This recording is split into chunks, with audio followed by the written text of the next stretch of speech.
Welcome to the Sharpe Way Show. Yes, it is Monday evening, 7 p.m. Eastern. So guess what? It is Monday. Ask me anything. Yes, I'm here yet again. Is seeing my pretty face. I know you all missed me. I was kind of off and on this last week. For those who don't know, I was hanging around the Crazy Libertarian Party convention. But now I am back in action, rocking and rolling, trying to give you some good quality content. I hope you enjoy it. And if you do me a favor then. Like, comment, share. It's critical you do this. People have to know we're doing this. People have to know that we're talking about this. Make sure you go and follow me on Twitter. That's Sharpe Way Twitter. Please go do that. It does matter, not just Larry Sharpe, Sharpe Way Twitter. Please like me on Sharpe Way Facebook. Please subscribe on Sharpe Way YouTube. And if you've got the financial wherewithal, please head over to patreon.com/Sharpeway and throw me a couple bucks there to the best of your ability. If you've got time, that's awesome. If you have money, even better. Put some money at me. Give me 10, 20, 15. If you're filthy rich, give me $500 a month. If that's how much money you got, throw it at me. I'll use it. We'll get even bigger, badder, and stronger. If you are not in that position, no worries. Like, comment, and share. What I want to bring up real fast is my own state. My own state, how it is considering opening up for schooling coming up here. This idea, schooling, is now we're deciding in New York State.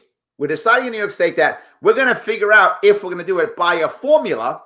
And we're going to come up with the answer as to whether we're going to open our schools up based upon this formula in August. And you'll know then in September if your kids will be in school or not. But if things change, they're not going to be in school. How the hell do you plan that? How do you figure out if you're going to go to work or not? How do you figure out if you're going to need childcare or not? How do you figure out any of that stuff? And if it gets worse, we just shut down again.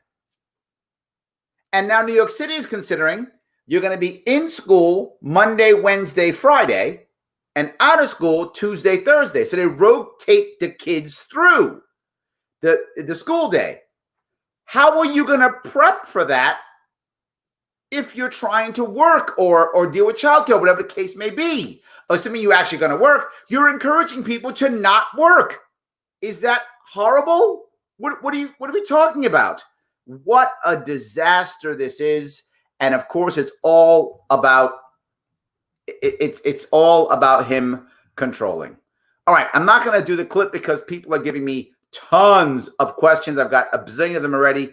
I'm going to start going through them already. So thank you for saying hi. I appreciate it. These little quotes do matter. I get it 100%.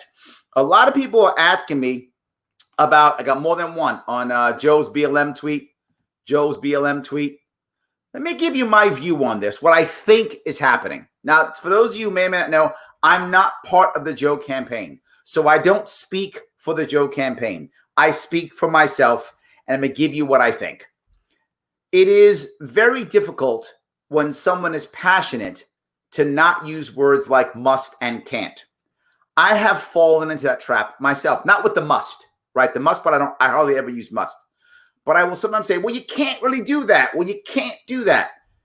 And what I mean when I say the phrase can't is not physically government should stop you.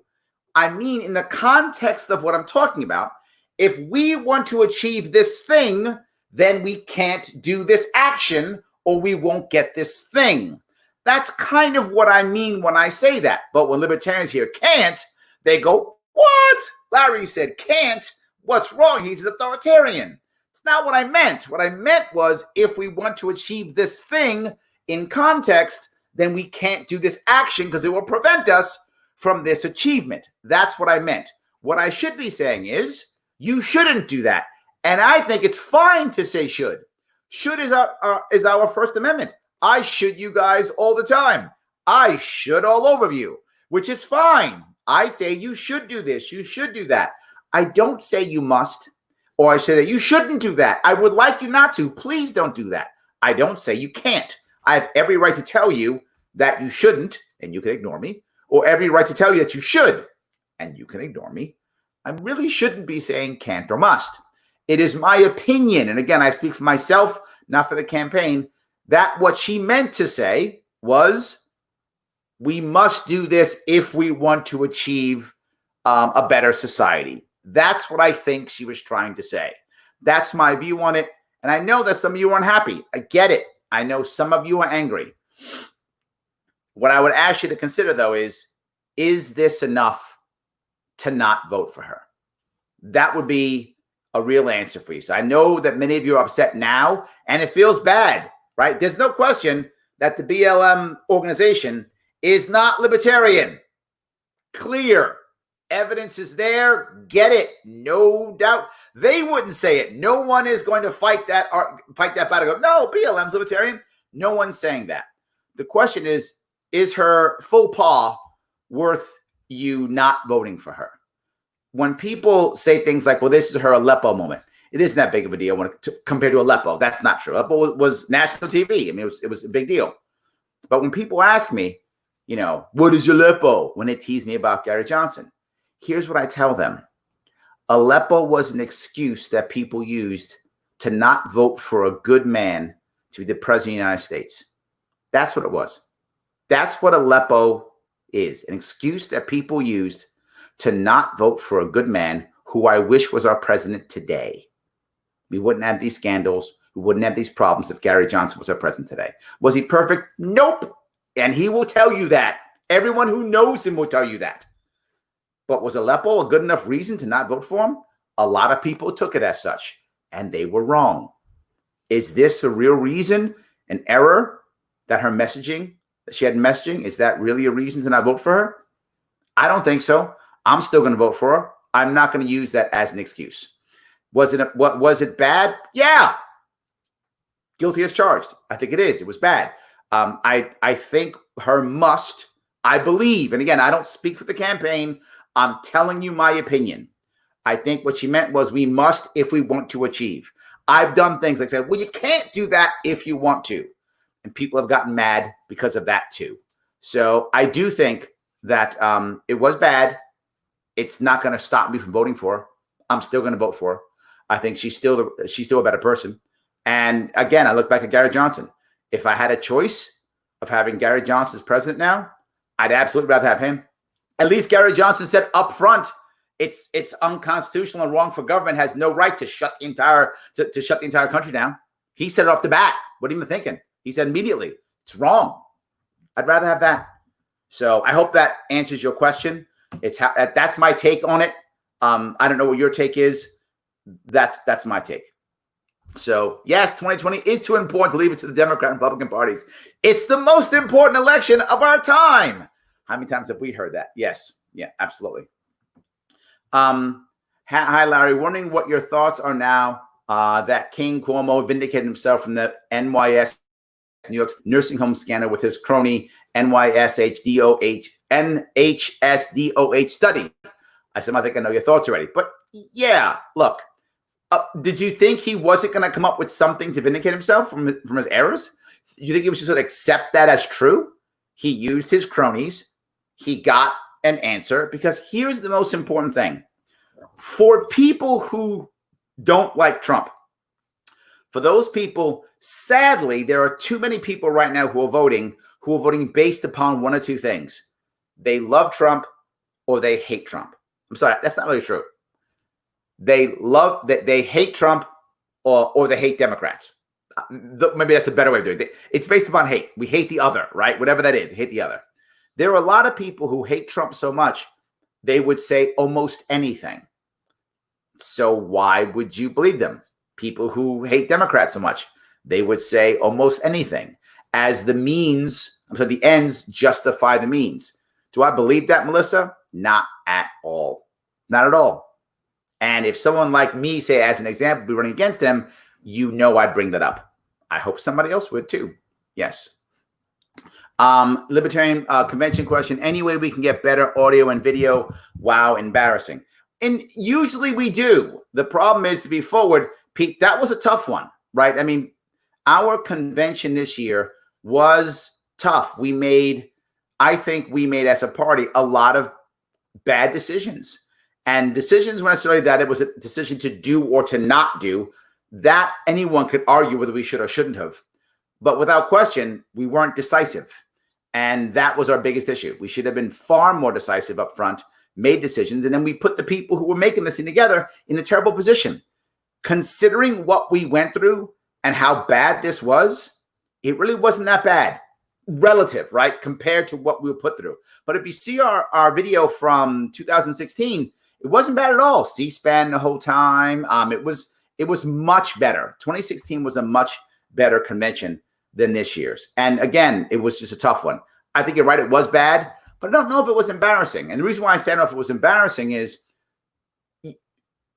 everyone knows how tough this is. So I think we're measuring it against a different measure, right? If you go back, 2 years ago before COVID, when everybody wasn't on Zoom or on something like this, I think it was different.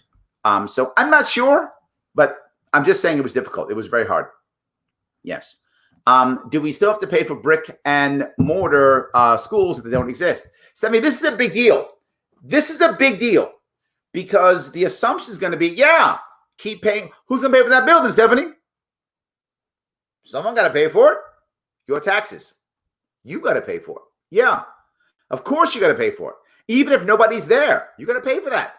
Of course you do. That's the worst part, right? The worst part about the schooling issue is we're not actually fixing the problem, and we should be.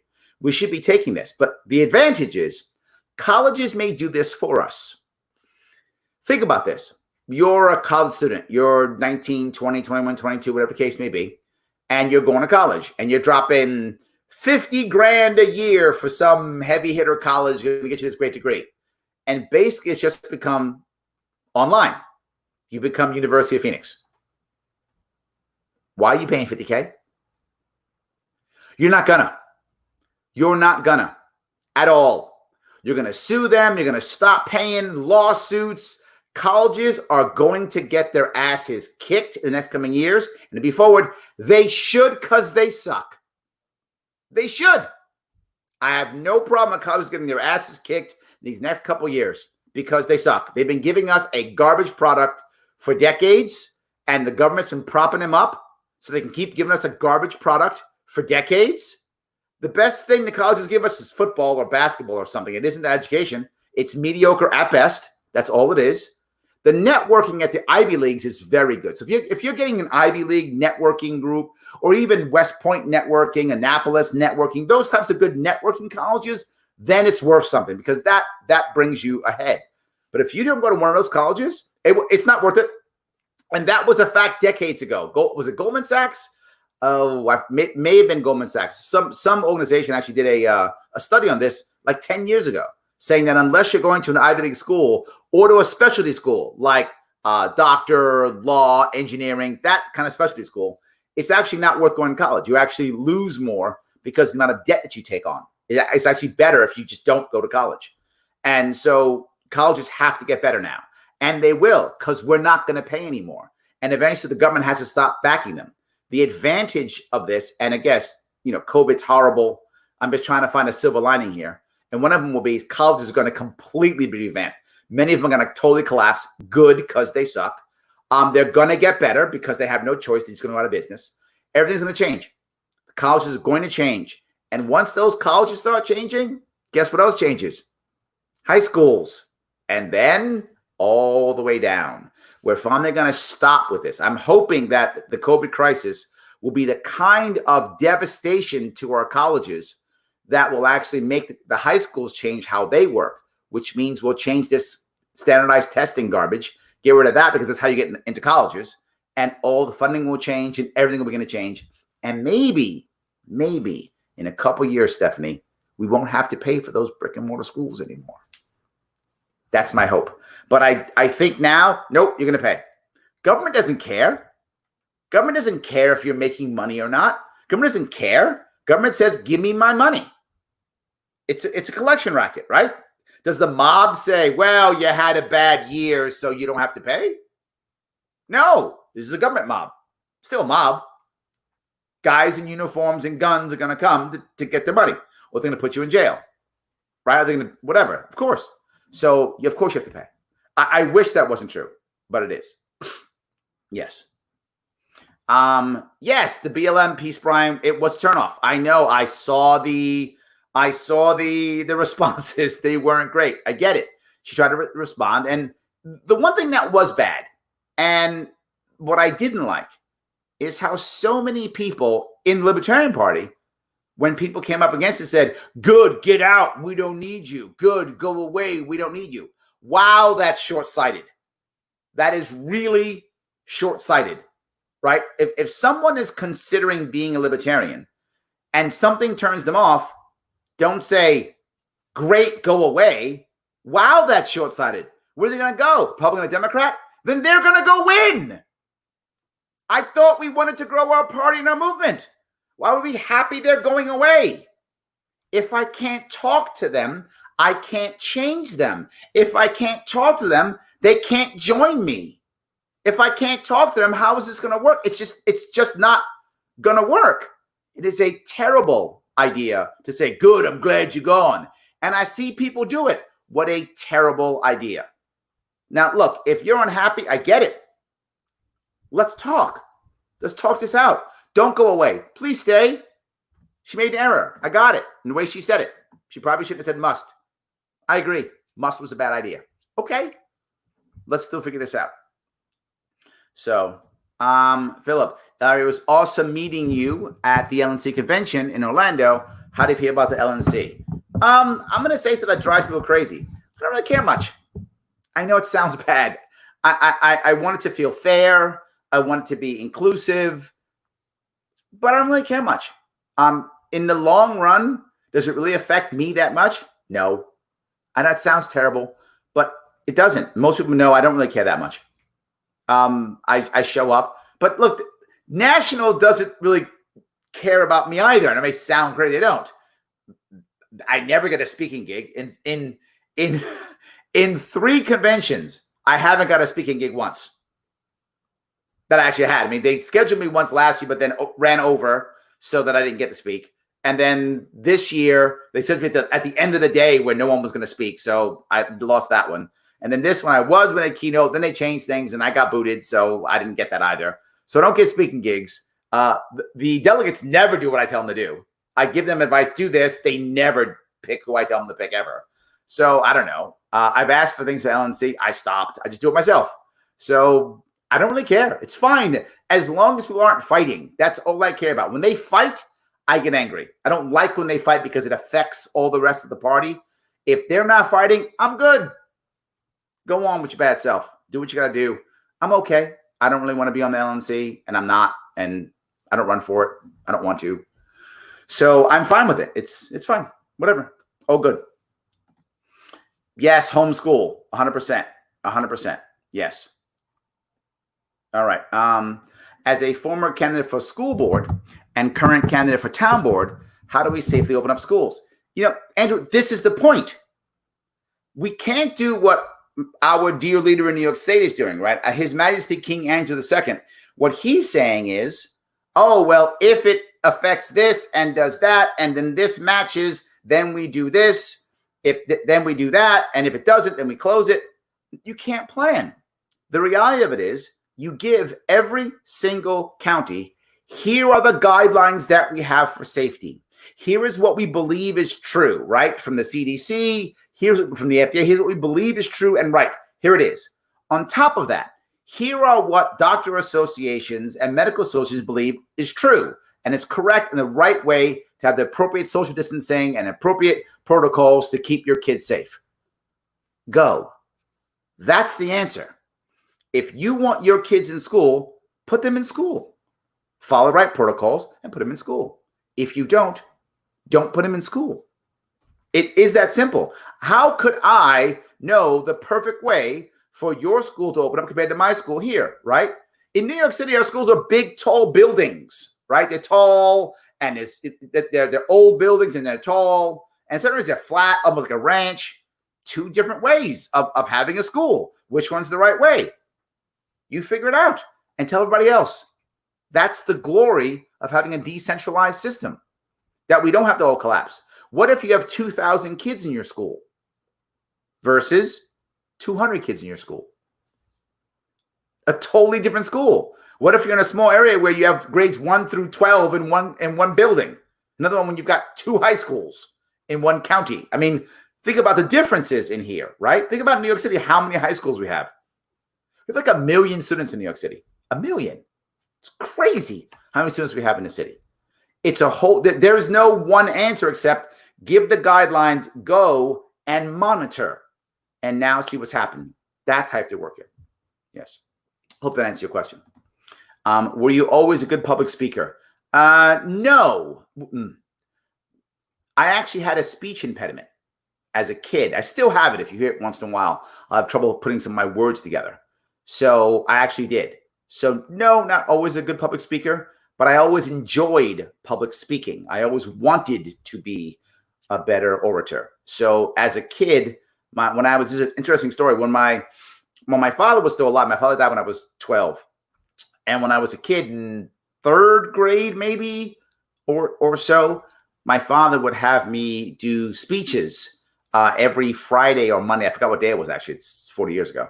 Maybe Fridays, and we do a speech after dinner to everybody, to the family, right? We'd go and I'd do a speech and say something, and I'd read it, whatever.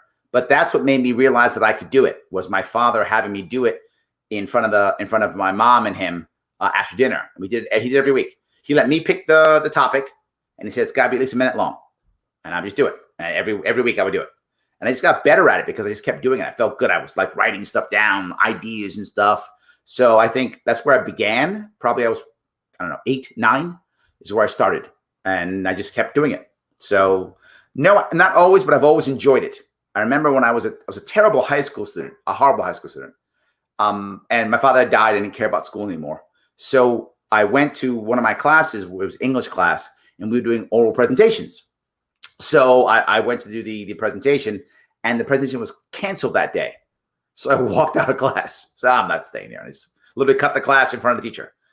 Just walked out. I'm not going to go here. I only came to the English class when I could present. Otherwise, I didn't bother coming to English class. And then when I had to get my papers due, I would pay other kids. I would work, and I would pay other kids to do my stuff for me. And then I would just hand it in. I'd hand in their work. And I never forget, one of my friends, he did my paper for me, and my paper that he wrote for me got a better grade than his paper he wrote for himself. So anyway, well, that kind of went off the rails, but anyway, that's what happened. Yes. Joe can support the quote Black Lives Matter, not support that organization, can't she? I think she can. I think she can. Absolutely. Yes. But you're right. BLM is a Marxist group. They will tell you that. There's no argument there, William. I think you're right. There's no argument there. I told you what I think she was thinking. I believe she was using the must as in a must if you can achieve. She had her own context that she thought she had built around the tweet. Obviously, the context did not land, so it was a communication mistake. The context wasn't there. So I think you kind of have to, right? I think you kind of have to. All right, let's see if I can keep going here. Grab a couple more. At least someone recognizes this is a faux pas. A lot of pushback on even that. I agree. Well, there's another thing, right? When you want to, and this is, when I ran, still to this day, I make mistakes. I say things, right? I say things that I wish I hadn't said. I say things quick. I do everything live. I mean, all my content, I produce what? 5, 7, 8 hours of live content every week. Of course, I'm going to say something I wish I hadn't said. Of course, I'm going to say something in the wrong way or something like that. Of course I am. And when I say it, if I say something wrong, I apologize if it's appropriate. I clarify when I can. Then I move forward. And I make people angry sometimes. Of course, it's how it works, right? The one thing that does drive me crazy about this, it's not going to change. So I'm saying it just to feel better about myself. It's not going to change. Is how the second that someone who's out here like I am or others, right, doing this. I know Tim's watching. He's out there making live content, right? The second we say something wrong, people hammer us like we're the worst people in the world, but they won't do it. You won't see them doing live content. You won't see them doing anything live. They're quiet and say nothing, but they hammer us like there's no tomorrow. That drives me crazy. That's not going to change. That's just, see, Tim, I'm seeing you, brother. Exactly right. Yes. All right. Let's see. Sorry, Gary, being nice is not enough. He was not well informed enough on a very basic thing. No, I'm not sure that's accurate, meaning that he wasn't informed. If you listen to the rest of the question, he did answer it. It was out of nowhere for him. This against a context piece. They were talking about Aleppo and that stuff prior to Gary Johnson getting on. And then when he got on, they already had context. So he just threw, what about Aleppo, out of almost nowhere. And so he wasn't ready for that. But being nice isn't enough. I agree with you, Brian. It's not enough. If it was enough, he'd be president now. So you're right. It's not enough. I do think he was informed. If you are able to look at that clip, if you care. I don't know if you care at all. But if you do, watch the full clip. He actually answers how to handle Syria. He actually was informed and did know what that was and what it was going on, right? It wasn't called Aleppo. It was a Syrian crisis. He just went, what do you do about Aleppo? It's like, what if I said to you, so Brian, what are you going to do about Peoria? What?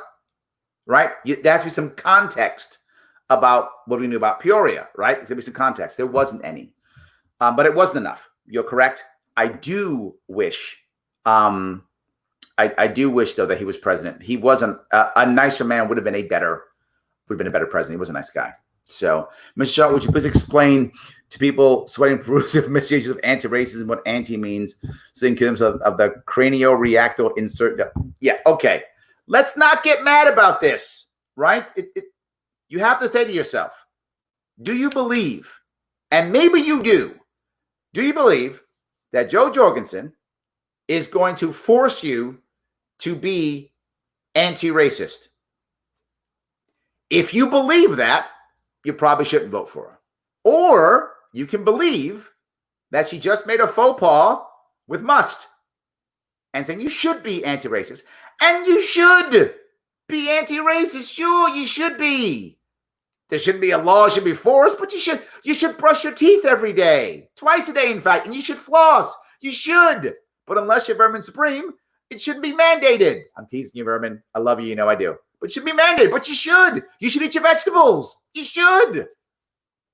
So you should. But you don't have to. It's not required.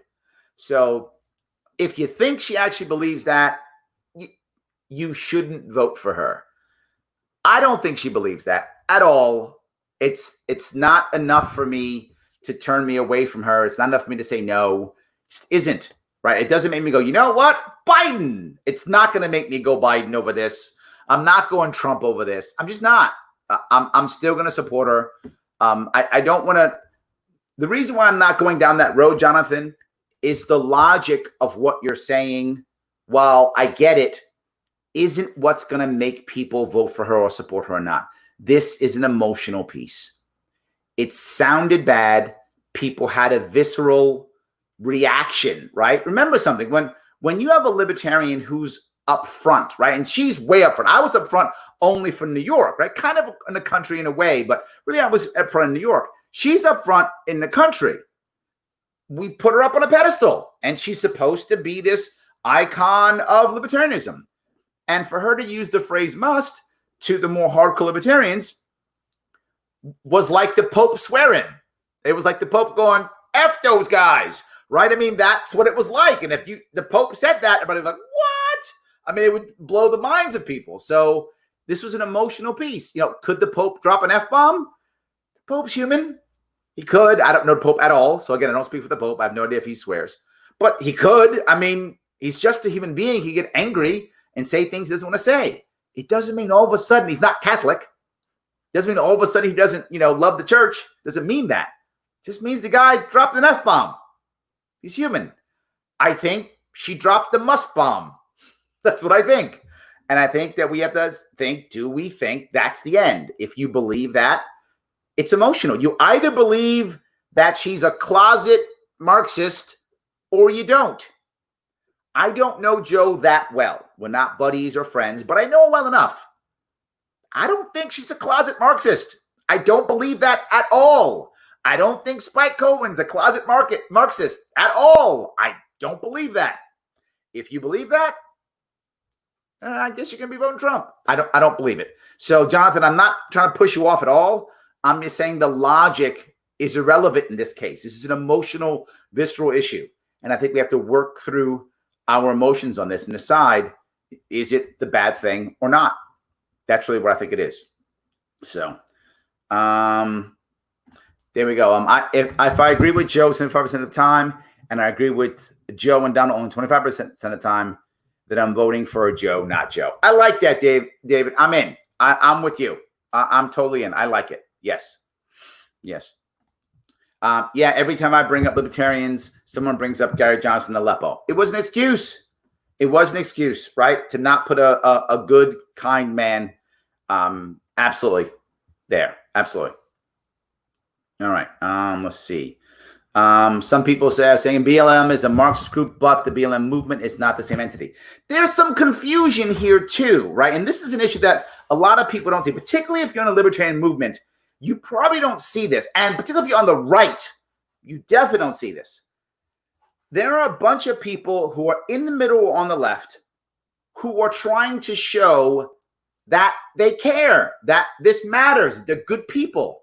And they don't know the difference between either BLM. They have no idea. There was a South Park episode. Some of you may remember if you're a South Park fan, where Stan's dad, Randy, is on Wheel of Fortune, and he says the N-word. Some of you may remember this episode. He says the N-word, right? On national TV, he says the N-word.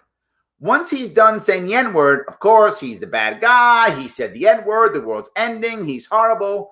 So he goes to Jesse Jackson. This is what happens on the TV show, right? He goes to Jesse Jackson, and Jesse Jackson says, "You sure you want to do this?" And he's like, "Yeah." Jesse Jackson makes him kiss his butt. Literally. He drops his pants. Randy has to kiss his butt, take a picture. And then Randy's son, Stan, goes back to school and says, "See, it's over." Jesse Jackson said, "It's done." Right? It's done. And then the kid in school says, "Jesse Jackson's not the emperor of black people." And Stan goes, "That's what he told my dad." Now, we're joking, but that concept is real. Someone like a guy from a small town in Colorado maybe doesn't understand the difference and believes that Jesse Jackson is the emperor of black people. And if he pardons you, you are now pardoned. Well, there's a similar issue happening here with BLM.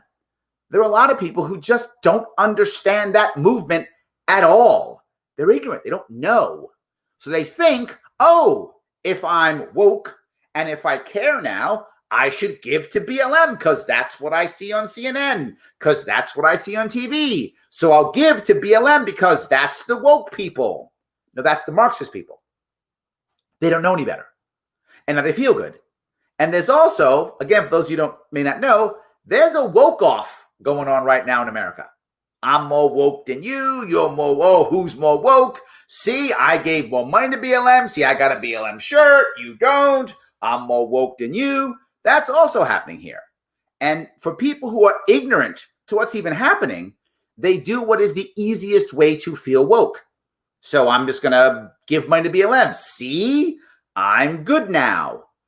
I know for some of you that may sound funny in the joke that I'm saying. It's kind of funny, but it's real. You should understand it's real. That's happening in our country right now. So a lot of people, when you get mad at BLM's Marxist, I get it. At least a third of our country has no idea. At least just doesn't know and goes, oh, whatever. I guess in a movement. They have no idea. That's a group of people who would at that point have thought that Jesse Jackson was the emperor of black people, right? They would have thought that as a joke, but you know what I'm saying? There are people who are just doing this very haphazardly. They don't know. And they're having a woke off.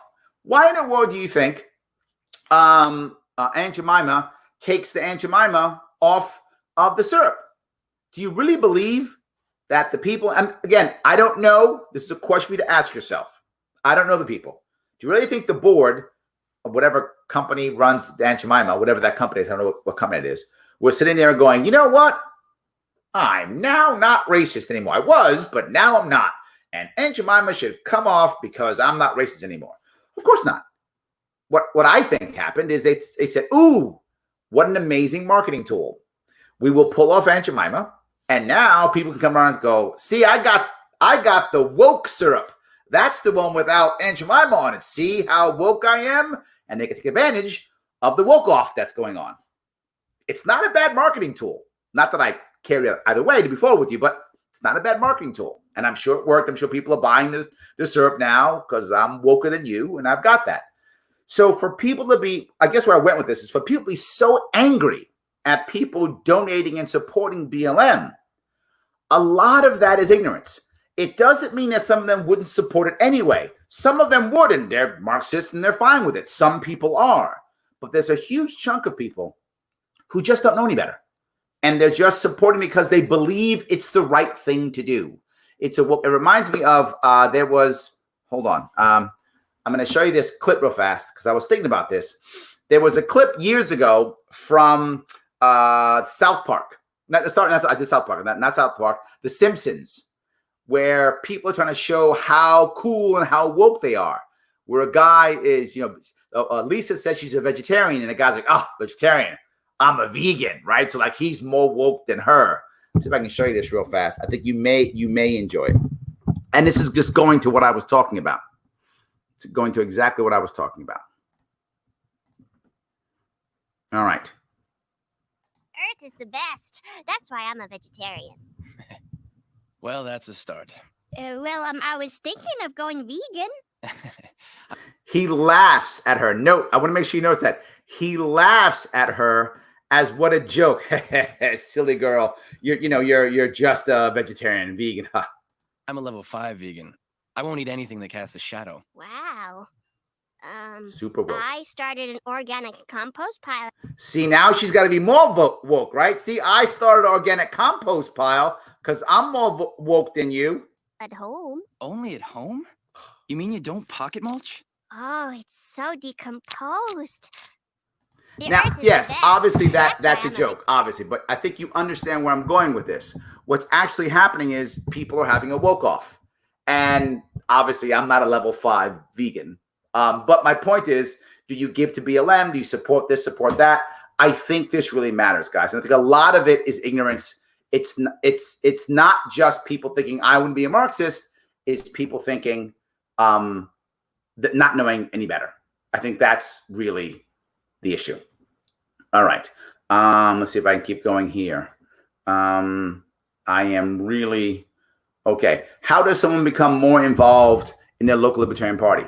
Without question, head to your state affiliate. Literally, type in Libertarian Party, your state, go to your state affiliate. They need you now. Local. Oh my God, Danielle, yes, please go there and find a candidate or find a ballot initiative or find something. Please do that. Very important. Absolutely. Thank you so much. Local state affiliate will put you in the right spot. BLM organization, thumbs down. Movement, thumbs up. There we go, Joe. Joe's rocking and rolling. I appreciate it. Thank you so much. Yes.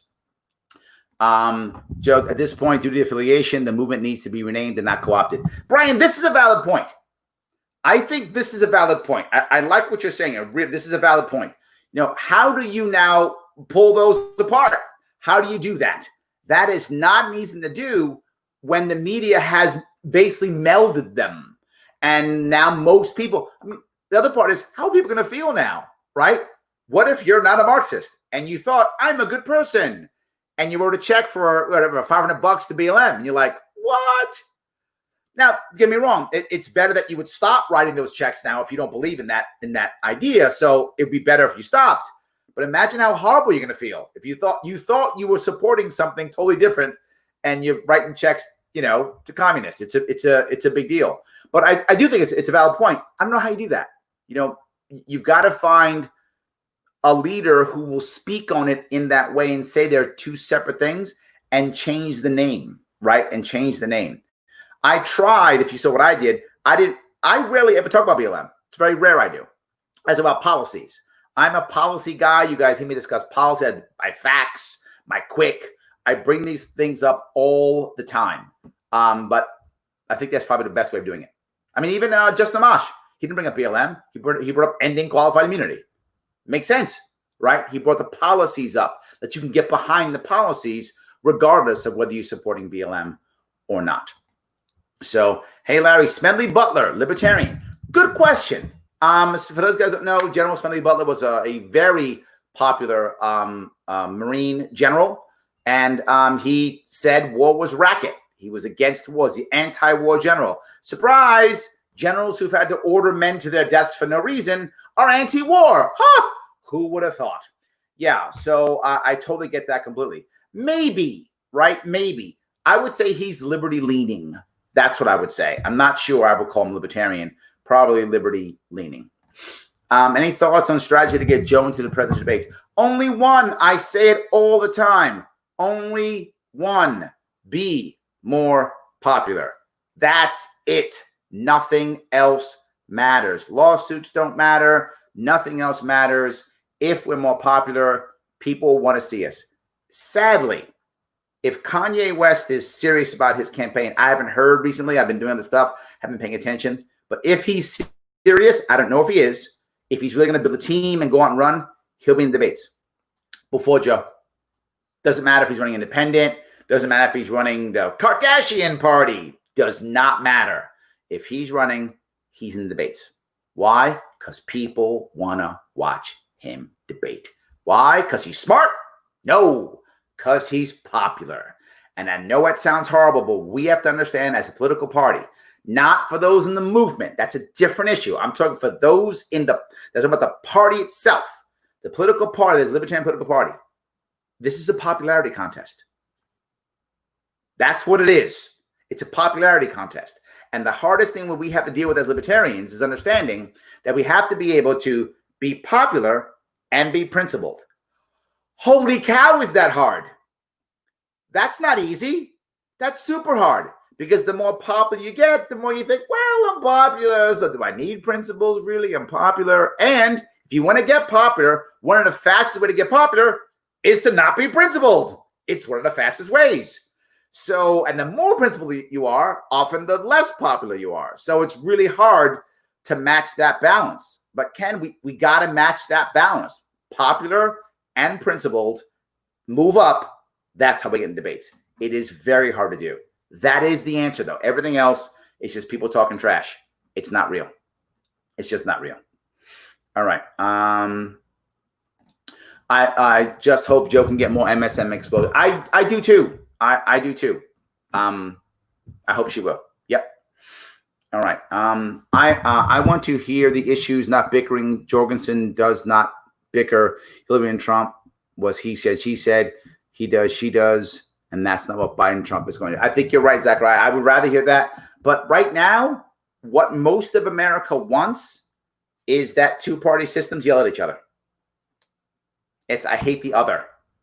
That's it. I hate the other. Yes. Yes. Let's see.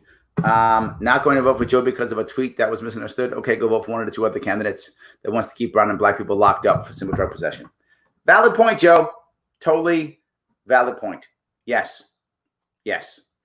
Watched your Juneteenth special twice. Thank you. I love that one. For those who don't know, it was June 19th is when I put that out. It was one of my favorite ones that I did.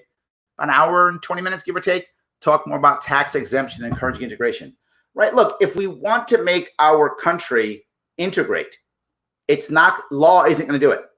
Right? The North is far more segregated than the South is right now. Right? I live in New York City. I know this, right? It is. And because federal government has made laws that made zoning issues, mortgage issues, housing issues, all types of issues that have kept people in their own, enclaves. So if you want to get people to integrate, you don't order them. You create rules and laws that encourage it, and people do it naturally. Some people won't. Some people no, I'm going to be over here. But when you just allow people to not have to integrate, the idea of violence goes down. There's no government to encourage it, right? The violence will go down. Will there be violence? Of course, that's going to happen. There'll be misunderstandings. People who are angry. That will happen. But imagine, as I talked in my Juneteenth special, about the idea of what would happen if all of a sudden you decided for 23 years, I'm making this up, 23 years, that one generation, 23 years, that any commercial property owned 51% by a descendant of slaves pays half property tax no matter where you are in the country. Done. Half. That's a federal law. Boom. That's a federal law. Imagine that was true. Tomorrow, that's true. Any piece of commercial property, 51% owned by a descendant of slaves, and we use the rules that we use for Native Americans now. I believe it's 1/8. I think that's right. I'm sure someone will correct me. I believe it's 1/8, if I'm not mistaken. 1/8 of Native American, then you are Native American in America. I think that's true. But whatever that rule is, we copy that rule for descendants of slaves. That's the rule. And if you are that, 51%, half. What would happen the next time some guy who's not a descendant of slaves wants to buy a bunch of property? First thing he says is, where are my black friends? I need some of them. I should know more black people. Yeah, I should. I'm encouraging him to integrate. That was one concept. I just thought it was cute. But that's the kind of system you set up that would make someone want to, but not have to, not required, right? And it would be ongoing forever because that creates a protected class. I don't want that. It's one generation to make up for generations of not having ownership of property, which was government sanctioned and government forced. So government makes a plan to make it better. But you don't just go, hey, person descendant of slaves, here's land. You don't just do that because now I'm taking someone else's property without them wanting to. Instead, I'm encouraging people to purchase with friends who are descendants of slaves. I'm encouraging it. But it's the second piece that I brought up, which is a little bit different. And that was for 46 years, which is two, anybody who is a descendant of slaves who will transfer any funds, any wealth in any way, shape, or form to their descendants or their family, no tax, no matter what, zero tax. You get to transfer wealth, which is what descendants of slaves lost for so many years, for two generations, to whomever you want, no tax. The best part about this is what's going to happen over the course of 23 years. Over the course of 23 years, people who aren't descendants of slaves start saying, why are we paying so much in taxes compared to descendants of slaves? It's not fair. I don't like it. But what happened over the course of 23 years? We'll lower taxes for everybody. Thank you, black people, for lowering my taxes. Well, how come for 46 years, nobody who's a descendant of slaves is paying estate tax or death tax, or any tax for transferring? I don't want that. Guess what happened over the course of 46 years? We'll lower everyone's taxes. Thank you, black people. Yeah, that's win-win. So that's the thing I was talking about, creating environments to where people want to integrate, not forcing them to integrate. If you don't want to integrate, you shouldn't be forced to, but you should be encouraged to through a system that government set up segregation for 100 years. You can do a couple of years to make a nice system to where you people would want to integrate. So there we go. All right. Let's see here. I'll keep going. I'm not voting for Joe Biden because Joe Biden doesn't respect my opinion and it shows. I would agree. Yes, absolutely. Yes, absolutely. Feel the same way about colleges, crooks. Yes, I was saying earlier, colleges are bad. They're going to have to get better. Good. I'm glad. Absolutely glad. I wish I didn't get robbed by my private university. Yep, I'm going to be paying for it for eternity. And they more or less use me to put out papers. So my education was really worth the lifetime to pay. Christy, you're not the only person who thinks that. Literally tens of thousands of Americans believe that because it's true. Colleges in the United States, as a general rule, suck. They are not worth it. They're not worth it. I'm not saying college itself isn't worth it. The service you are getting from the college compared to the money you are spending is robbery. That, I want to be clear on that. That's what it is. You could get it for a whole lot less or get better service. Absolutely. Yes, and get better service. Would services, depending on property taxes, suffer? They might, but that's the whole issue. What would happen? Community steps in. Could create an environment where community has to step in. Guess what happens if community starts stepping in? Taxes start going down. This is win-win. That's the entire goal. It is not to make people angry or mad at descendants of slaves. It is to set a system to where people want to join and everyone in the long run benefits. That's the goal. Is it perfect? No, it's not perfect. And we have to work out details. Of course we would. But the concept is a wonderful concept that I wish more people would embrace. It's a much better concept. Larry, do you think this is going to affect education reform of graduation at 10th grade? I think it will open people to the idea, Matt. That's what I think. I'm not sure it will make it happen, but people are becoming more and more open to the idea of why are we sitting in school for, why would we be sitting in school for 12 years when we don't have to? I mean, that's really the issue, right? I think you're going to see more people dealing with that. Can't graduate if teacher is dead. Why can't you? I don't know what that means, but of course you could. If your teacher dies, you can get another teacher. And not just that, if it's going online, which most of it's going online, it can be done by an algorithm the way it's working now. I have 2 kids in school, and teachers are not doing a lot of work as a general rule. They're doing work, but not crazy work. They're not. They haven't figured out how to make this work yet, right?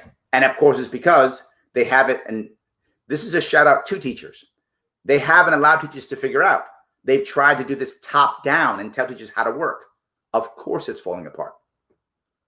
Teachers, by default, want to learn and teach. That's why they became teachers. So if they actually just said, hey, COVID's happening, why don't we figure out a way to make this happening remotely? I bet as much money, $100,000, I don't care what, I bet any amount of money. There's no doubt teachers would have come up with amazing ways to make this happen because that's what they want to do. I don't know what that way is. I'm not a teacher, but they would have absolutely come up with a way to make this work well. Others would have copied, and we'd have a plan already. But when you start going top down and because of this and because of that and blah, blah, blah, of course it collapses. There's no way it wouldn't collapse. But I do think you could graduate if teacher dies. I don't understand what that means. Maybe I missed something. So I thought Al Sharpe was the emperor of black people. Well, maybe he is now. This was a South Park from years ago. Maybe it was Jesse Jackson. Maybe he has, stepped down and now Al Sharpe has moved up as the emperor of black people. Maybe he has. Yes. You're right, though. Most people just want Black lives to matter, so it's a shame. I agree. Most people don't know what they're doing. That's my point. They don't actually know what they're doing. They don't know that they're giving to another. In fact, many of them haven't even gone to the website to figure out what the right answer is. They have no idea. It's just they're not sure. So yes. Let's see if I can do this. BLM is not even monolithic. It's many local and regional groups. Also true. Yes. So even that's true. Yes. I'm glad. Yes. All right. I love that you're quoting South Park. Yes. I'm one of those. Well, first off, I personally like South Park. But some of you may not know, but the creators are libertarians, right? Matt Stone and Trey Parker are both libertarians. So by default, of course, I'm in, right? But not just that. I get into whatever my daughters get into. I saw that some of you may remember this story. I saw my daughter, my oldest daughter, at one point. This is a few years ago, maybe 5 years ago, maybe. I don't remember when it was, but maybe 5 years ago. She was watching a PewDiePie YouTube video. And PewDiePie, for those who don't know, he's a very popular YouTuber. He has like over 100 million fans. He's very popular. So she's watching this video, and it's her watching the video of PewDiePie, who's watching a video of someone else playing a video game. So I was like, "What? Why aren't you playing the video game or just watching the video or something? Why aren't you doing that? Right? Why? I don't get it. I don't understand what you're doing. Right?" And so she says, when I ask her, she goes, "Well, I feel like it's me and him watching." And I went, "Oh, got it. Okay, I got it." So at that point, I said, "You know what? I'm going to be that guy who's with you watching." So I got into PewDiePie because my daughter was into it. And my other daughter is into Adopt Me and Roblox. And now so am I. And I don't care. I'm with them. I'm going to be there. And you might go, "Why are you playing these games with your daughters?" Because now I'm there. I don't have to watch them because I'm there. Their friends know I'm there. I know what they're doing, and I'm into it, and I don't care what you think of me. I love my daughters. I want to be in their worlds, so I am. So a lot of things I quote would be things that I probably wouldn't be into anymore, but my daughters are. So I am, period. I'm into them 100%. So yes. All right. So if I can keep heading on down. There we go. Yes, her favorite philosophy is Ayn Rand. She's not really Marxist. Yes, absolutely. Definitely emotional and dumb to boot. I don't want to go there, Jonathan. Are some there? Surely. But yeah, it's definitely emotional. And that's what I'm saying. This is an emotional piece. Absolutely. So it must be exhausting for everyone to trample your word choice every moment and miss the actual purpose of the words. It can be. It's why sometimes you hear me get upset and drop F-bombs. I just get tired of it sometimes. Just human. And it does happen sometimes. I try to not do that, but sometimes I do because I try very hard. But I get upset sometimes. Yes, it was people who annoy you, naggers. Correct. You remember that. Yes. So some of you were actually watching that. Absolutely. Yes. So let me keep going if I could. Thank you guys. I love what you guys are talking about. I know someone who only has BLM themed shirts and is an overt bigot racist monster. Of course, it's definitely just trendy for some people. It isn't an internal conversation they're having. No actual change. That's another thing, Chris. Yeah, I get you, right? There are people who they just think it's the cool thing, right? So, oh, we love BLM now. Okay, that's what we're doing. Let's go do that thing. Again, I'm not saying it's right. I don't want Jonathan's head to explode. It's not. I'm not saying they're correct. That's not what I'm saying. I'm saying it's a bunch of people who really don't care about the details of just go, oh, is that the cool thing I'm doing? All right, we're doing that. Is BLM the thing? Let's go do that. And that actually happened before. And that happened with Bernie in 2016. For those of you who remember that, how that actually was, a whole lot of Bernie supporters in 2016 had no idea how socialist he was and didn't care. They just wanted a rebel. They were rebels who leaned left. So Trump, who obviously is right, they couldn't really get behind. So they hated Hillary and they wanted a rebel. And they saw Bernie as a rebel. It's emotional again, Jonathan. That's all it was. It was just emotional. They were like, Bernie's the anti-Hillary person who leans left, and I do too, so done. And that's why they were behind him. If you would have asked his policies, half of the people would have no idea what it was. He's for us not being poor. That's basically what they would have thought. So that was it. So now when the Democratic Party gets rid of Bernie in 2016, they broke up into 3 different groups. One group held their nose and stayed with Hillary. That group kind of was already Democrat, left. They kind of knew what Bernie was about and said, fine, we're doing that. Another group was like, we're done. We're out. We're not doing anything. We're staying home. Though many of those people were actually socialists. They got it. They're like, yes, we're on board. Done. But another chunk left and went to Trump. Why? They went from rebel to rebel. They just wanted a rebel. They leaned left, so they went with Bernie as a rebel. Oh, Bernie's gone? Who else? Oh, this Trump guy, he's rebel. We're going to him. How do I know that? So some of you who know my campaign staff, right? My media chief, he was a former Bernie bro.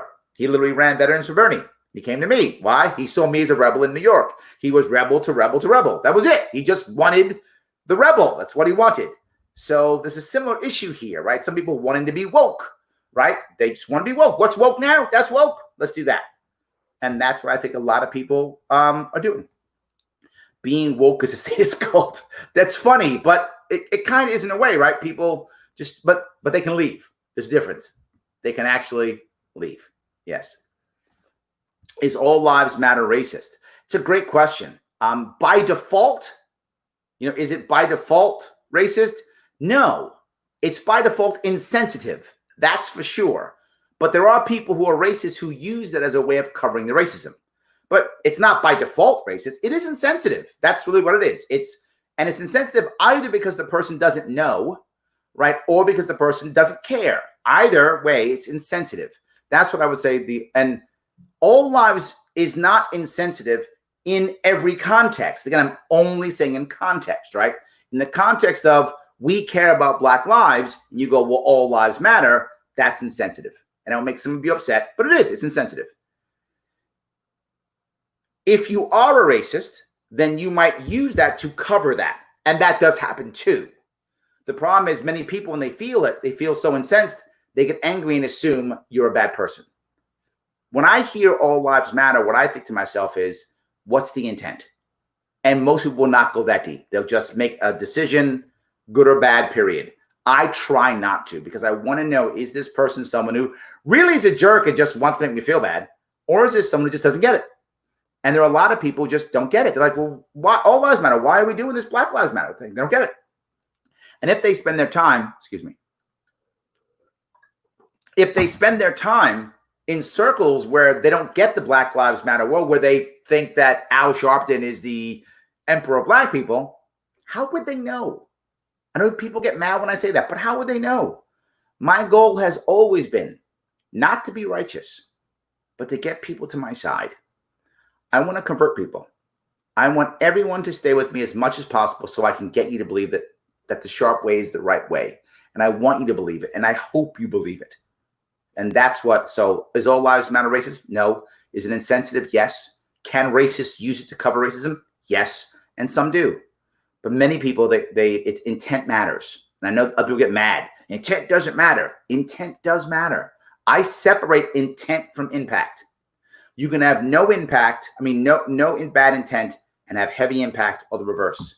And all of our laws throughout all time have covered that. So there's a difference between murder one and manslaughter and assault. It's a difference. It's based upon impact and intent. And we should be thinking always that way. I hope that answers your question. So, all right. Does the Libertarian Party support BLM? I think when it comes to the organization, absolutely not. I don't know any libertarian. I mean, there may be some. I can't speak for libertarians. But I can't think of any libertarian that I know that supports the BLM organization. I don't think one. Many support the movement. I don't think any support the organization that I know of. Again, that's that I know of. All lives matter retaliation. Sometimes it is. That's a very good point. Sometimes it is, I'm mad. Yes. Boom. It is. And you're going to think about this, right? I mean, and this is going to make some of you upset, but I'm trying to have a real conversation here. Right? If you're someone who's white, who is in a bad spot right now, you don't have a job, you're poor, maybe you've been busted up to the family law court system, maybe you're a felon, maybe you got put in jail because of weed, who knows? You're not feeling like things are good. You're feeling like, what about me? That's how you're feeling. Now, on an individual level, you might be right? I don't know your specific situation. You might be right. Maybe you're screwed more than the average Black person. It could be true. This is about as a whole, right? And as a whole, the Black population has had a lot more problems as a whole. As individuals, absolutely, your life might be worse. I don't know your situation. And I get why you might want to retaliate and go, what about me? I'm screwed. What about me? This is what I was talking about, Markella. I want to have that conversation. I want to know, what are they thinking? Are they thinking, I hate Black people? Or are they thinking, what the hell about me? Is that what they're thinking? And can we, as a party, as a movement, create an environment that takes care of him too, right? Doesn't just take care of one group that's in trouble. It takes care of all the groups. It may focus on one group at a time, right? I forgot who told me this. Someone talking about, she goes in, was this Amanda? Ooh, I forgot who it was. I was interviewing someone, and they says, like going to a doctor's office, and your arm is broken, and he said, my arm's broken. And he goes, well, all bones matter. Well, all bones do matter, but right now, let's work on the arm bone, and let's not ignore the other bones, because they all matter. I agree. Let's make sure all the bones are good, and let's fix this arm bone right now. And then when the leg bone's broken, let's fix the leg bone. In fact, let's hope no bones get broken, because all bones do matter. Let's just focus on this one right now. And I think that's what I have to ask, is that really an issue? So, Rusty, it would be awesome if you could speak as a guest at the Christian Cultural Center in Brooklyn. Rusty, reach out to me. Send me a text or send me through Facebook. Please do so. Absolutely. Happy to do so. Yes. Yes. Oh, Jemima is now a fucking bottle of fake Canadian maple syrup. Yeah, that's true. It's literally like corn syrup. Yeah. But it's the wokest one, Jonathan. The wokest one. Absolutely. Yes, the wokest one. It's very good. That's good.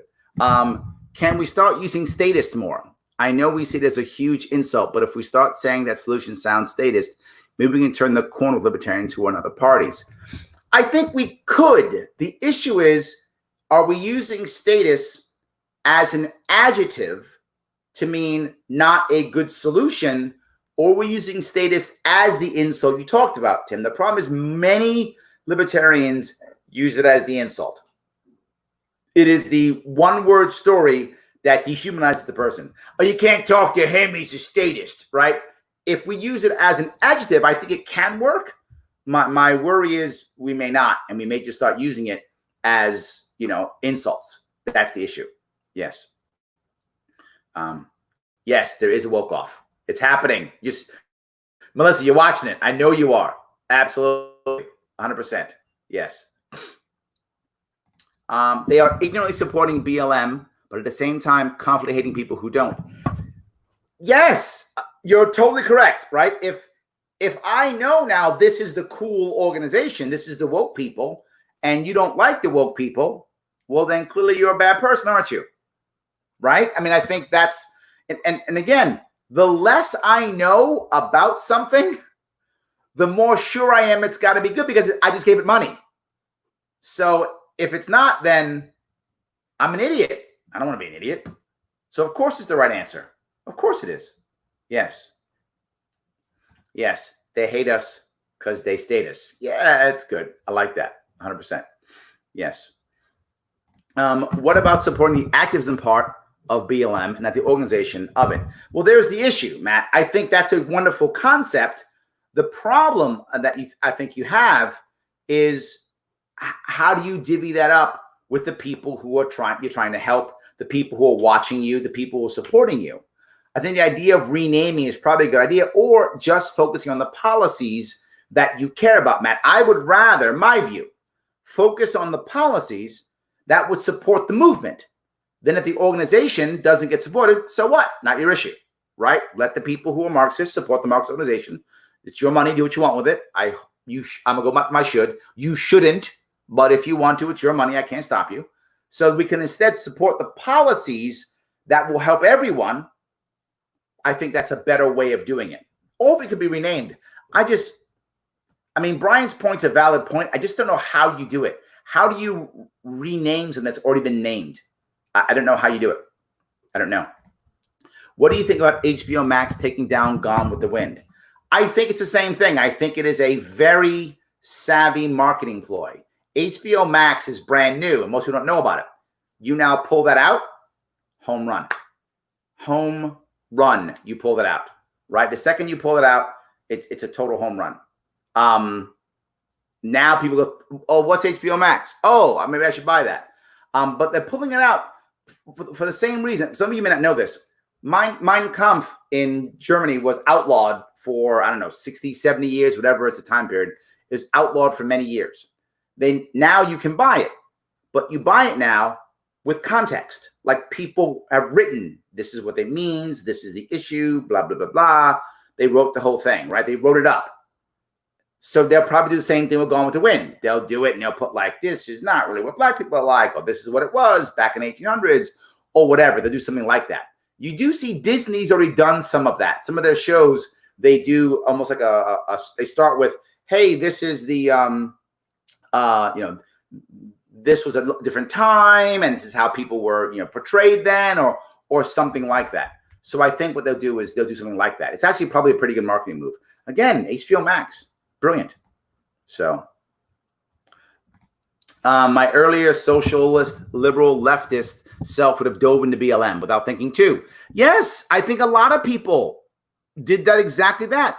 Oh, BLM's the thing. Yeah, it seems on the surface to be the right thing. A lot of it comes from innocence and trying to find a way to be good. Yep, we need to appreciate that sentiment and not trample naivete and lead by example. Christy, perfect. Yes, absolutely. Yes. right? I want to grab the people who want to be good and show them how to be good. See, I'm glad you want to be good. Let me show you how to be good. This thing, that's not really good. It sounds good. And I say it all the time. And you guys who are on the right, you get mad when I say it, but I'm going to say it. The left has better sounding rhetoric. Don't get me wrong, their policies are garbage. But the rhetoric sounds good. It's about equality and loving people and everybody and for all. Amazing rhetoric. If you're not paying attention, that sounds great. Let's do that, right? Of course, is what it sounds like. So, Christy's right. That's how it sounds. And they don't get it. So let's take that sentiment of wanting to be good and say, no. Go this way. Here's where the good actually is. We got you. I think that's the issue. Yes. All right. My virtual signal is bigger than yours. See? That's the woke off. Yes, absolutely. Absolutely. Yes. Forgive them for they don't know what they. Yes, thank you. 100%. I appreciate that. Yes. Let's see here. I've heard LP candidates decry crony capitalism, where a few continue to enrich themselves at the expense of many. So should these people have to return their ill-gotten gains? I don't know what that means. Are you saying that we should now have people give back money? Because I guess in theory, yes, but how do you do it in practice? Would it make any sense? I get the theory behind it. I do. I get, it's unfair and government, created an environment where people got this and they shouldn't have. I can see the theory behind it and the emotion behind that. It's unfair. How do you do that? I don't know how you do it. If you could show me a way of doing it that would make sense, how do you decide what was ill-gotten and what wasn't? How do you decide what was crony capitalism and what wasn't? And then how do you blame somebody for taking advantage of that? I don't know. I get the theory. I'm not mad at somebody for thinking that. I just don't know how you do it. I don't know what's the actual way of making it happen. I don't know. Yes. All right. Let's see here. Just stating the fact that Black Lives Matter will enrage people, though. They think you're aligning yourself with BLM organization just by speaking out against racism and police brutality. Portia, you're totally correct. I think this is what Brian was talking about renaming it, right? I think that was the issue, right? That's why you want to rename it. I think you do. I don't know. Maybe you can somehow. So I don't do that, right? I don't talk. I try, as you hear me often, I try to not say words that have a connotation that I don't want. And the problem we have very often with libertarians, particularly libertarians, this is the idea where I'm going to say what's true, or I'm going to say what the meaning is, or this is the rules. And while that's great, I get it. Humans don't react to the denotative or the textbook or dictionary response to things. They respond to the emotion of it. So that's why you rarely hear me say capitalism, because capitalism, the average American hears that and they connect immediately to crony capitalism. So I often don't use that.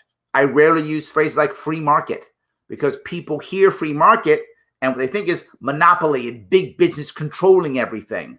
That's the emotion they have, because that's what's been used to describe that for the past, 100 years, whatever, a long time, maybe 100 years, since 1913, maybe. So forever, that's how it's been used. So that's what they know. Now people get mad, but that's not true because this.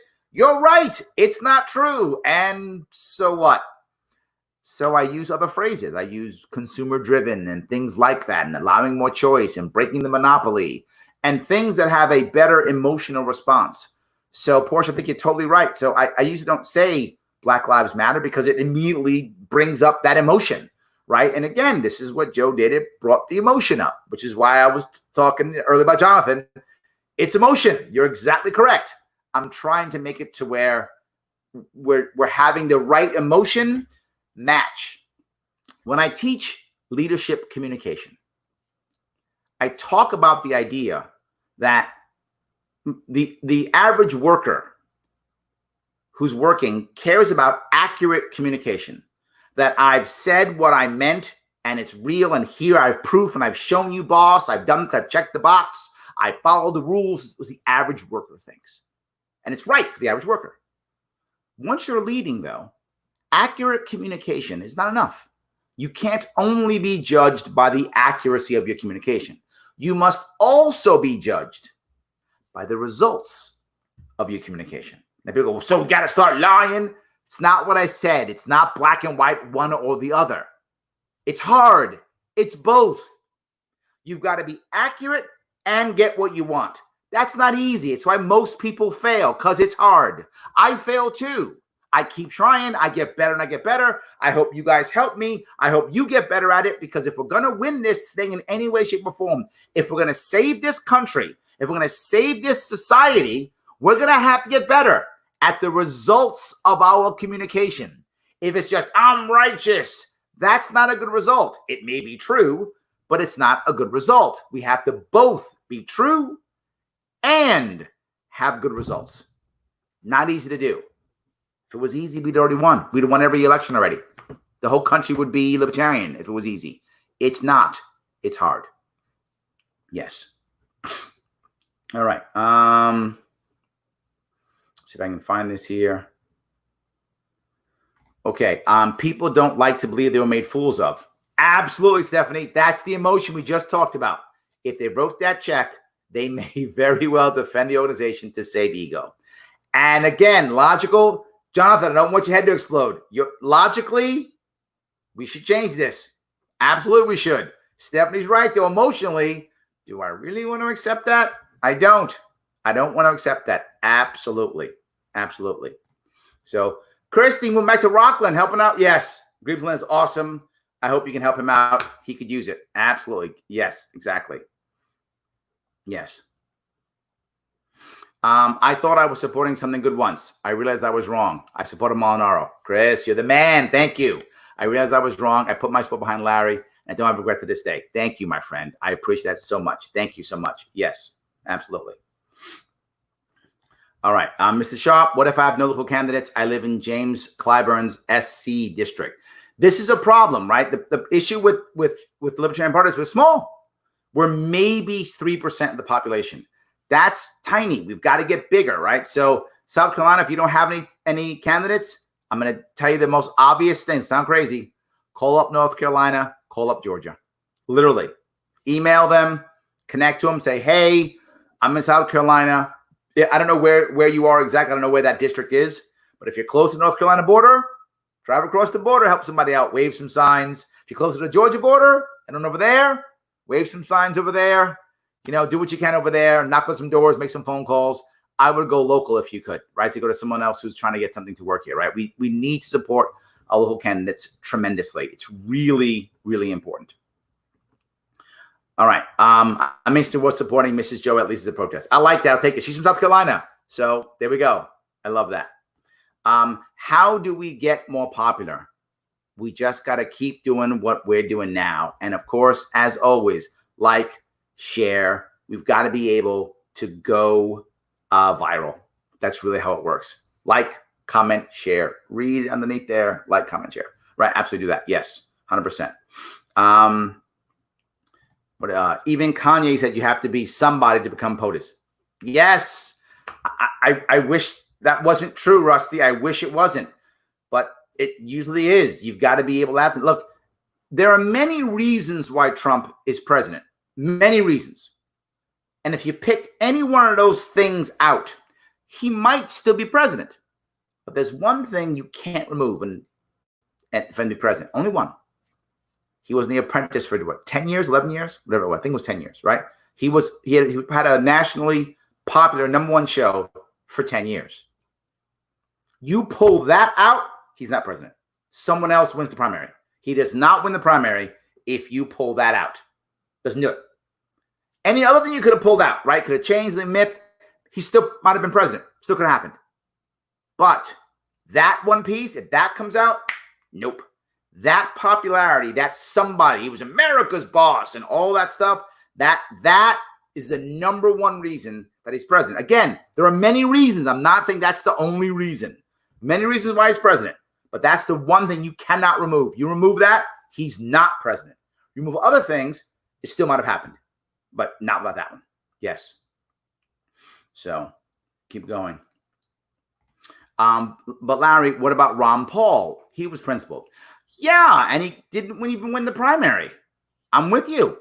He was. I agree. He's probably one of the closest ones we found that was principled and popular. But even he wasn't enough.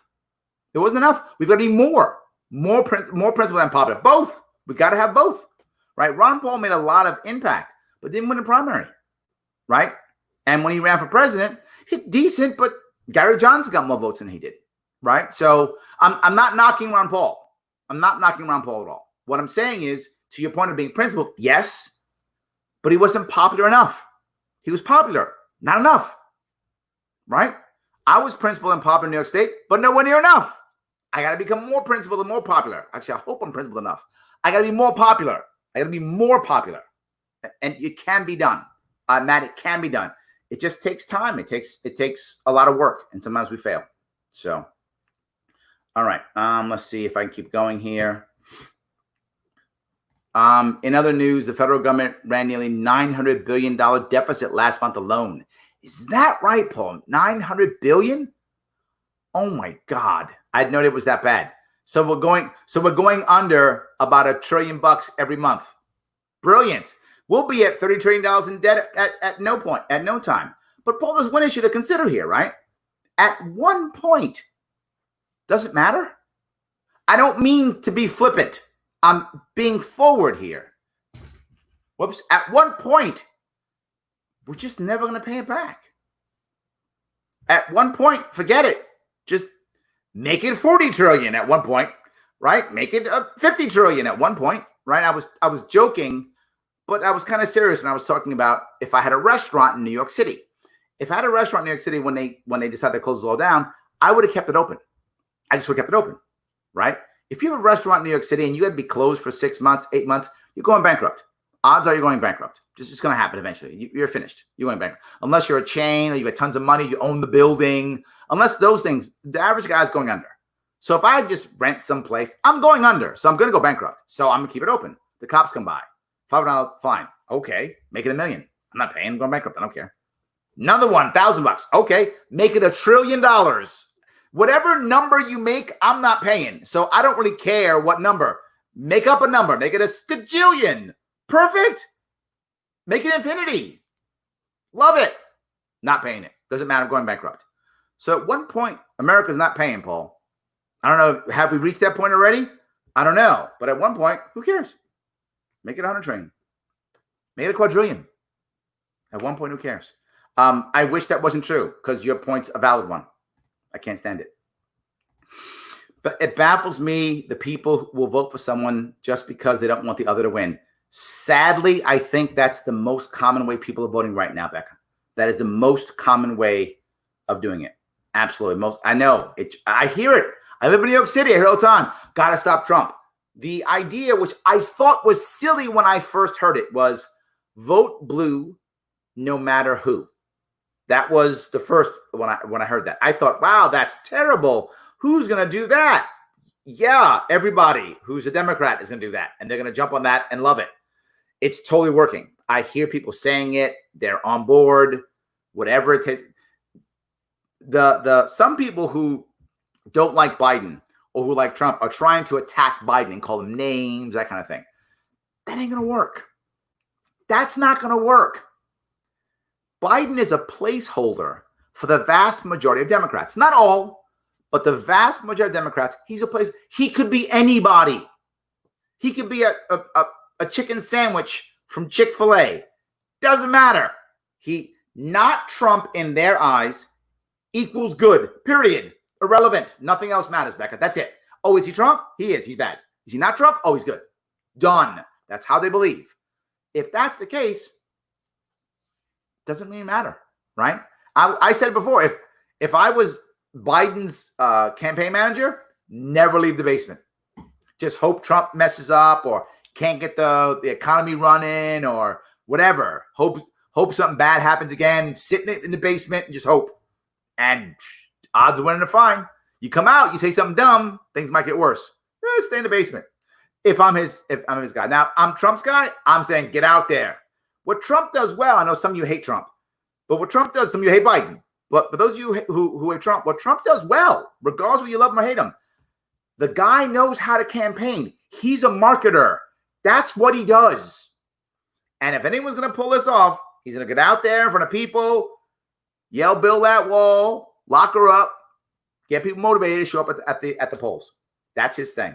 So, do you plan on doing another show with Eric July? I really enjoyed it, and you guys are some of my favorite libertarians. Thank you. Yes, I love Eric. I'm happy to do shows with him all the time. I just saw Maj in Orlando, so we were together also, and Antonia saw her too. So, yes, absolutely. Yes. Segregation in housing was a policy that was perpetrated under the FDR administrations of the presidents. Yes, this was state-sponsored segregation. I showed this in my, was it Juneteenth? I think it was my Juneteenth special. I showed this, how literally they had percentages. You could have like 30%. It was like Irish, Jews, and Italians were okay. 30%. Blacks, none. In any area. You could not have any blacks. One black family destroyed the area. This is, again, federal policy, federal state guidelines. This is not people being racist. No. Government sponsored. People aren't that racist. They just aren't. They aren't that racist. We are tribal like there's no tomorrow, but we will create tribes over anything. Tribes over baseball teams, tribes over comic books. We'll make tribes over anything, but it's not by race by default. It isn't who we are. It takes government to make us racist. And this is one of those things. You're totally correct. Yes. 164th. Is that true? God, I don't want to hear that. That's crazy. All right. Maybe that's not a good rule. Maybe I was wrong on that one. You may have made me change my mind right there. Yes. I don't know. Tim Todd, serious question. I'm very conservative and Christian. I'm very tired of two-party system. Is there room in the Libertarian Party for people with my beliefs? Truly like what I'm seeing and hearing so far. 100%, Tim. You will hear me say this constantly. You can be as liberal or as conservative as you want to be, as long as you don't want to force other people to be like you. If you are very liberal, I know you're not, but for the sake of argument, someone is and goes, oh my God, I'm super liberal, and I think the world should be liberal and people should be liberal. Okay, great. Do you think it is the government's job to force society to be liberal? If you go, yes, you're a Democrat. But if you go, no, it is my job through my example, through my works, through my community to show people like Tim that he should be more liberal. Fine, you're a libertarian. If that person doesn't want to force you, Tim, to be liberal, hopes that you will see who they are and decide to be more liberal, totally libertarian, no worries. You're conservative. I'm conservative. I'm very conservative. Oh, okay, great. Do you think that it's the government's job to force your world to be more conservative? If you go, yes, you're Republican. If you go, no, it's not. I don't have to force people. I want to show people through my community, through my works, through my example, that the world should be a more conservative place. Libertarian. Absolutely. Of course. If you remember as I crossed New York State, for those of you who paid attention to my campaign, what I talked about constantly was you be you. One city should not be running an entire state or an entire country. Whether in New York City, that's New York City or Albany, or if it's in Illinois, whether it's Chicago or Springfield, one city should not run an entire state, a diverse state of people of different beliefs, different thought processes at all. Let people be people. And not just that, allow people to do what they want, right? When I was talking about the COVID crisis, when I was talking about healthcare and childcare, I would always bring up nonprofits. And one of the things I bring up is the Black church, right? I see from your picture, Tim, I don't think you're Black, but maybe you are, but I don't think you are. From your picture, I think you're not. But I bring up Black church because when I was a kid, I went to Black churches, right? As an adult, I go to Eastern Orthodox churches, which are Greek churches, which are mostly white churches. But I used to go to Black churches. So I bring them up as I see how they are kind of going away in many places. And I would talk about policies that would allow people to use nonprofits to support their community. Those nonprofits would include churches. So, Tim, if you want to have a church as part of your life, you should be able to. But maybe you're not religious. You don't like it. You're not Christian. You're conservative. Great. You can use your VFW. You can use your Knights of Columbus. You can use whatever, right? You could use your American Legion. Whatever nonprofit you could use, in theory, you could use your Chamber of Commerce. right? So you allow a world to where people can use their community to the best of their ability in the way they want to do it. I'll give you one more example if I could. This is a true story, probably 2 or 3 years ago. Guy who was in another state, I want to say what state it was, but he's a state chair in the Libertarian Party, calls me up. And he says, Larry, I'm worried about this one guy that we want to run. I said, what's wrong? He says, oh, this guy's great. He's a great guy, good libertarian, really great guy. And I said, oh, it's amazing. What's the problem? He goes, he's really like super Christian. I said, okay, what's the problem? Well, he's really super Christian. I said, I got it. That's the problem. He goes, I'm just worried. He's super Christian. I said, okay, but you told me he's a good guy. He's a great guy. You told me he's a libertarian. He is. I said, if he's a great guy, a libertarian, his faith is part of who he is. Why would you remove part of who he is? Right now, I don't know how much of his faith is who he is, but if he's super Christian, as you say he is, it's clearly a lot of it. So if you remove that part from him, you're taking away the good that the guy is. What are you doing? You don't have the same guy. I said, is he saying policies where everyone's got to be Christian or everyone's got to be like him? He's like, no. So what are you worried about, man? Let him go. Of course, there's place for everybody. Of course. The more choices we have in our life, the more we allow people to be people, then guess what? People will follow you, Tim. If you set the right example, they're going to follow you. And if you don't, they're not going to follow you. And if I set the right example, I hope they'll follow me. If I don't, they won't follow me. If that means being conservative Christian, good on you. And if not, still good on you. I don't have a right to tell you what to do. The problem that we have is in our country, we're scared because if the left wins, it enforces its will upon us. If the right wins, it enforces its will upon us. I don't want to enforce my will upon anybody. I hope you choose. I started this with the shoulds, right? This is the reason why, if you were here, Tim, earlier, people were mad at Joe Jorgensen for using the phrase, you must, we must be, we must. Must is a four-letter word. That's a swear word for libertarians. There's no must. I should all the time. I should all over you all the time. Yes, I should. You should, you should, you should. And that's fine. But you can ignore me if you want to. I went long. I'm sorry. You said serious question, Tim. I wanted to make sure I answered it. It's an important question. Welcome aboard. Happy to have you if you want to be part of our world. All right. Hold on. Larry, did you hear that the Cuomo signed an executive order that if you're traveling from one of the mandatory quarantine states, you now have to fill out a special identification form upon landing or else face $2,000 fine? I did hear that, Brittany. My governor has decided that now if you come into my state, into his state, my state, our state, if you come into our state, the broken state of New York, and you're from a quarantine state, now you have to fill out a form so the cops can come by your house. Where are your papers? Where have you been? Yeah. Otherwise, a $2,000 fine. Because you know what people really have a lot of right now? Extra money. Please. Because that'll teach you. Because all he knows is violence. Nothing but violence. And that's what that is. Because what happens if you don't want to pay? Yeah. He's got to find some way, Brittany, of paying for his $60 billion deficit. I guess that's through us. Absolutely. All right. I don't understand the idea of not voting for someone who you agree with on a majority of issues. It's important to know who we're talking to, left-leaning, right-leaning, when we start messaging Joe. Then as they learn more about the LP, they may be more open to accepting their positions. I agree. Yes, I totally agree. And the best thing about it is if you're talking to people in general, people's minds change. They do, particularly if, like, our party's so small. I ran for governor and people know me. Like, they talk to me. They see me all the time. And I changed my mind, right?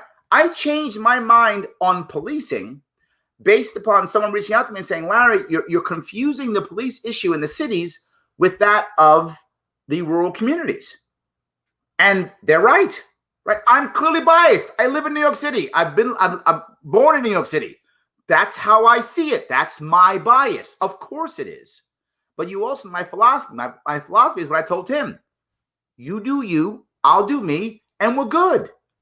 So when he came to me and said, you know what, Larry, you don't understand how this is working in the rural areas. If you guys remember what I did, I had him come on a show and we talked it out and it changed my view.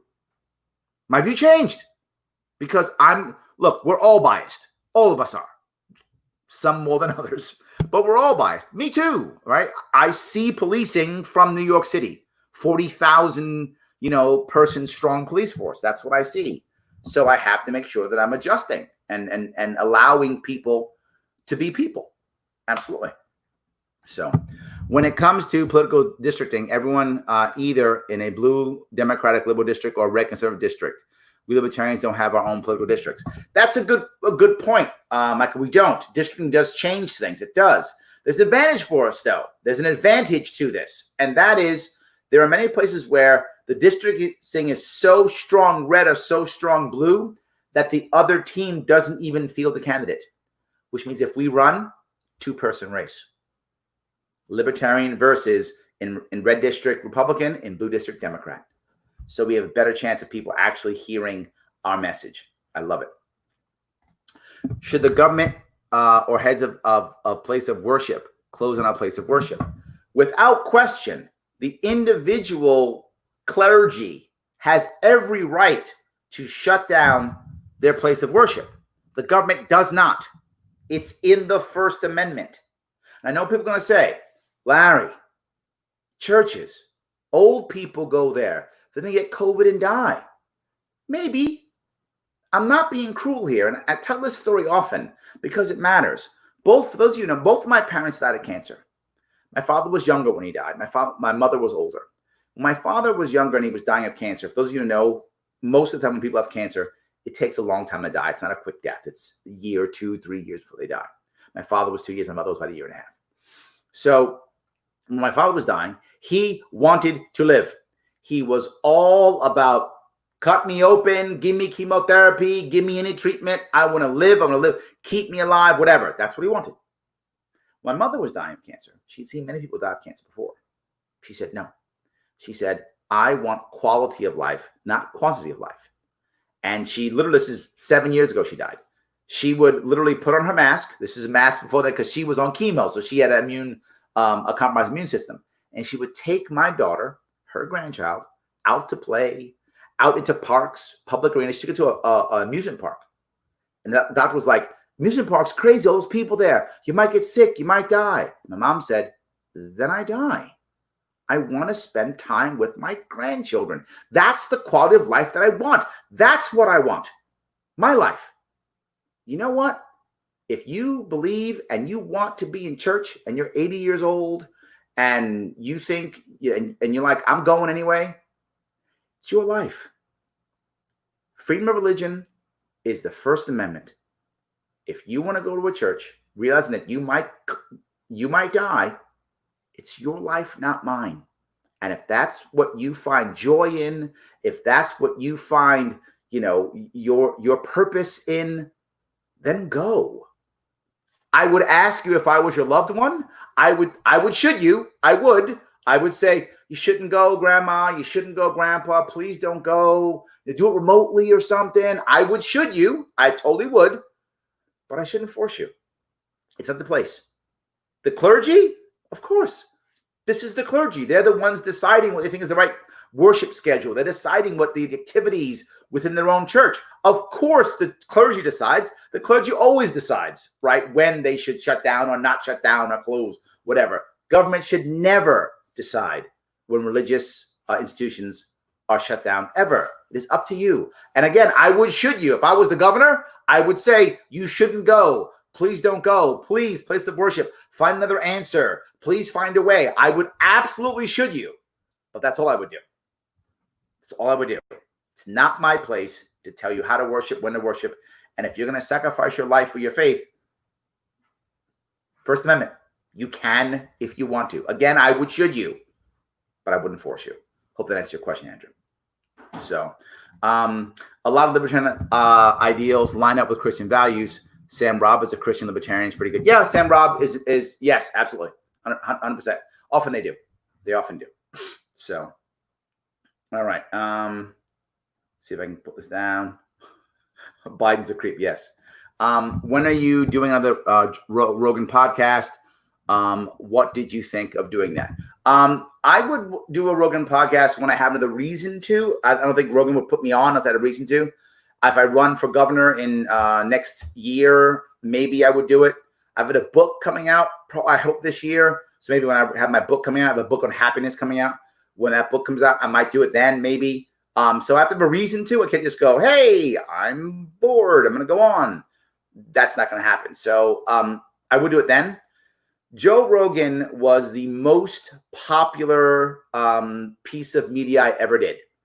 I got something like 800,000 views on it or some number like that. It's a lot. I'm not sure that's the exact number. It's in that area. It was a lot. So absolutely, I thought it was a great idea. I didn't make as much money from it when it came to donations, believe it or not. The audience of Joe Rogan is not a wealthy audience. It's a younger audience. A lot of younger people don't have enough money to donate. And it also isn't a libertarian audience. It's a generic audience of a bunch of, generally speaking, young men, but it's others, but it's heavily young men audience. So to this day, I still recognize in the street, hey, Larry Sharpe, sing on Joe Rogan, regulate like onions. Get that still probably once a week in New York City. I will often get that.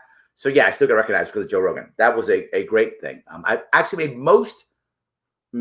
more donations out of some other podcasts where the audience was older, which means they usually have more wealth, and was more libertarian, which means they wanted to give to me.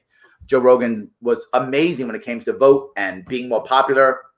I would do it again, but I have to have a reason to do so. Absolutely. Yes.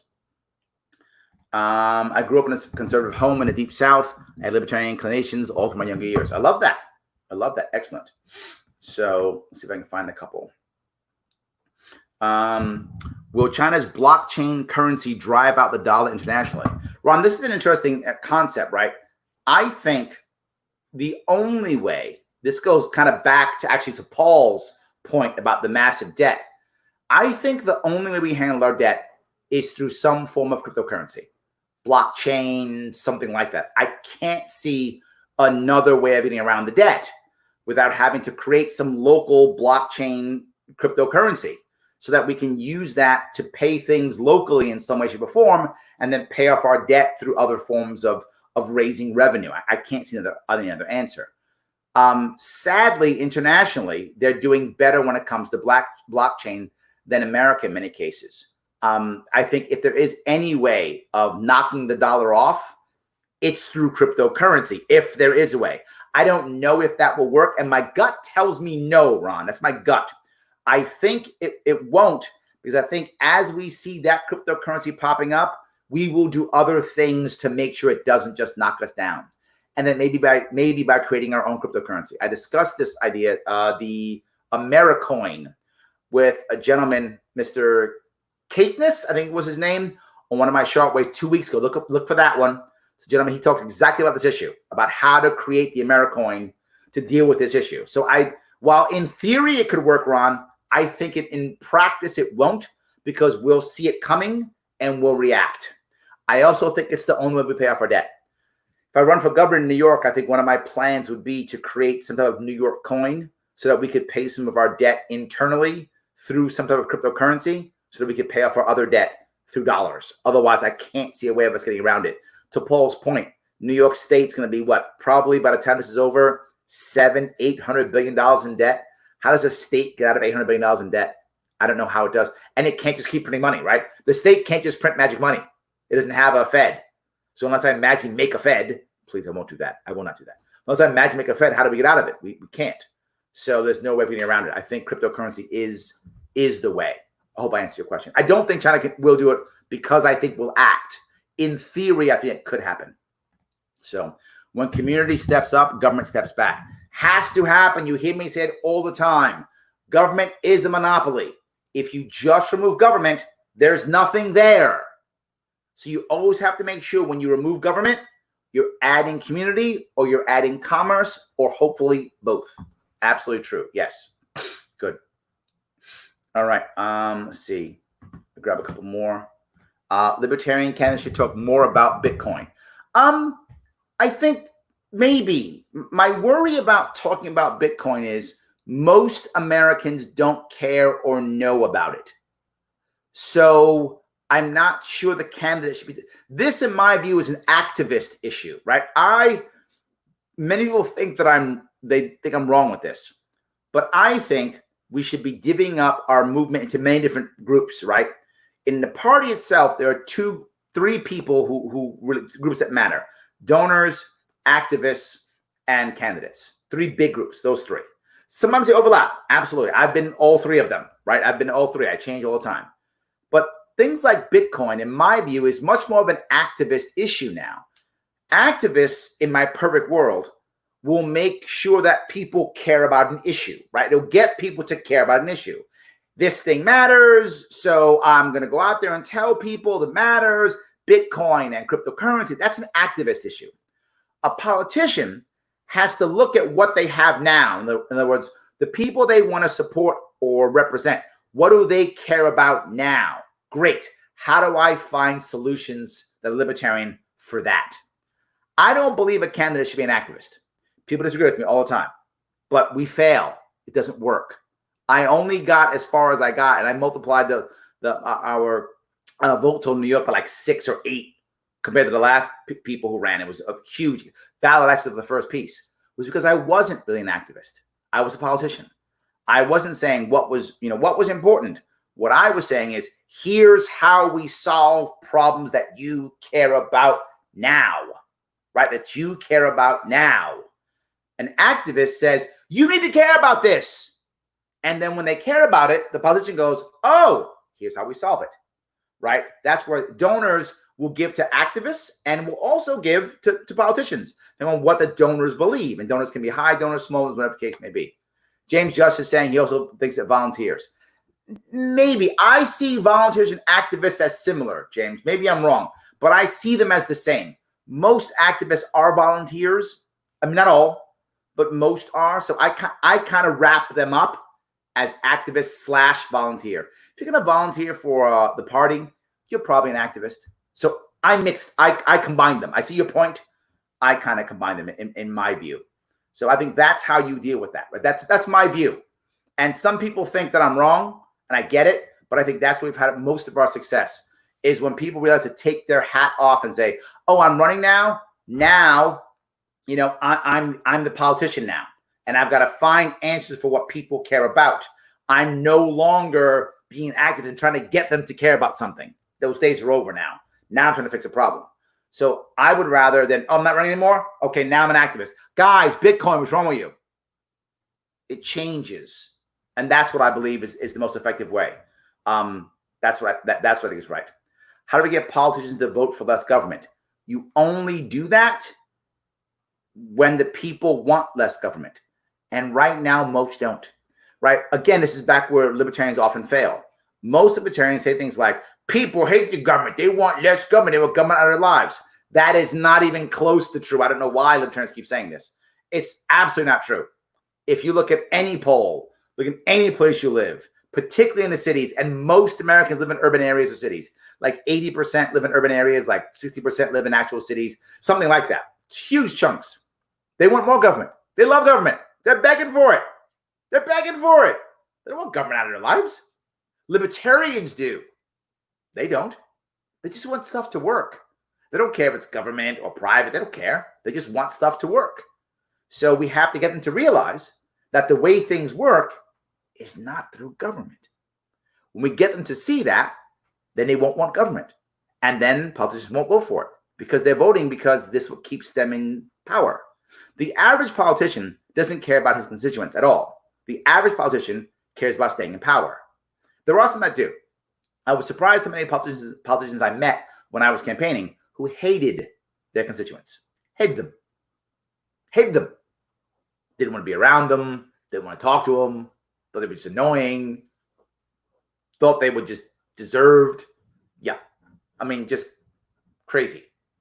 So that's how you do it. And it's by making sure that the people actually want solutions that are not government. That's how you do it. Yes. There should be a law. I hear that all the time. Yes. Why do you think, this is what I was talking with Tim about earlier, right? Why do you think so many people are worried about the other side winning? Because when they win, laws come into play that are against what you want. Yeah. Right? People get afraid of should or must because when they hear should or must, they hear laws coming down. Yeah. They hear laws coming down and they don't want those laws. I don't blame them. I don't want them either. There we go. Yes. Don't must me, sir. That is offensive. Absolutely. Love that. Do you think we will get the minimum 130,000 votes in New York this year to maintain ballot status? If we don't, we are gone forever in New York as a recognized party.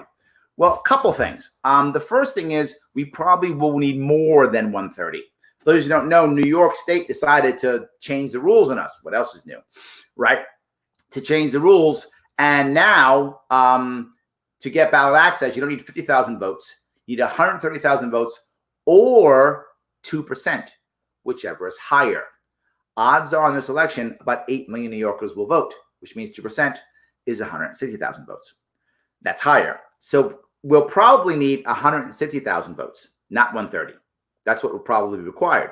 So can we get that? Two things. One, I think we can. I'm planning on September and October doing another round New York State. For those of you who don't know, I have covered New York State, every county, 3 years in a row. So I'm going to make it fourth. This will be my fourth year that I'll do a full Sharpe. Oh, this is my third. Hold on. No, this is 20, 19, 18. I didn't do it in 17. So sorry. No, 3 years. It's my third time doing it. I did twice already. This will be my third full Sharpe. I did a full Sharpe in 2018, a full Sharpe in 2019. I'll do it again this year, 2020. And I'll do it in September and October. And I'm going to go around talking about local candidates, talking about Joe Jorgensen, trying to get the votes and get them going. So I hope we can. I'm going to try my best to make it happen. I'll be taking some time off and I'll be up all around New York to make that happen to the best of my ability. If we can't, it doesn't mean it's over. We still have a lawsuit that I can put it together because New York State said that if I did what I did, I would get ballot access for 4 years. They'd only be giving us for 2. So I have an actual lawsuit that could actually get us ballot access back to 2022. The problem is in 2022, we have to get 100,000 votes. But that one I'm not worried about. That one I'm okay. This one I'm scared. 2022, not concerned at all. Yes, exactly. Quality of life is important too. My issue is, Daryl, is that whichever one you value is the one that's important, right? My father wanted quantity. My mother wanted quality. They're both right because it's their life. They get to decide, right? They get to decide what is, the what's important to them at their time. And it may change, right? When you're at a certain part of your life, you may be like, you know what? We're done. Another part may be like, no, I'm going to go. It's up to you, right? I have 2 people in my world who are over 80 in my family, who are over 80 and who both have pre-existing conditions. I don't go see them. Call. When I stop by, I have a car in New York City. And a lot of people who don't know New York City, many people don't have cars. I have a car. I drive. I drop stuff off. I mask up, I glove up, drop it off, and I leave. That's all I do. Drop it off, and I leave. I care about them. I don't want them to die. I don't want them to get COVID and die. You're 84. One's 84. One's 83, I think. You get COVID, and you've got pre-existing conditions, you're probably gone. And I don't want them to be gone. So I don't touch them. I don't do anything. If they wanted to come out, I would should them. I would say, please don't come out. Please don't do that. But I wouldn't stop them. I didn't stop my mom. And she knew she could be. Luckily, that's not what killed her.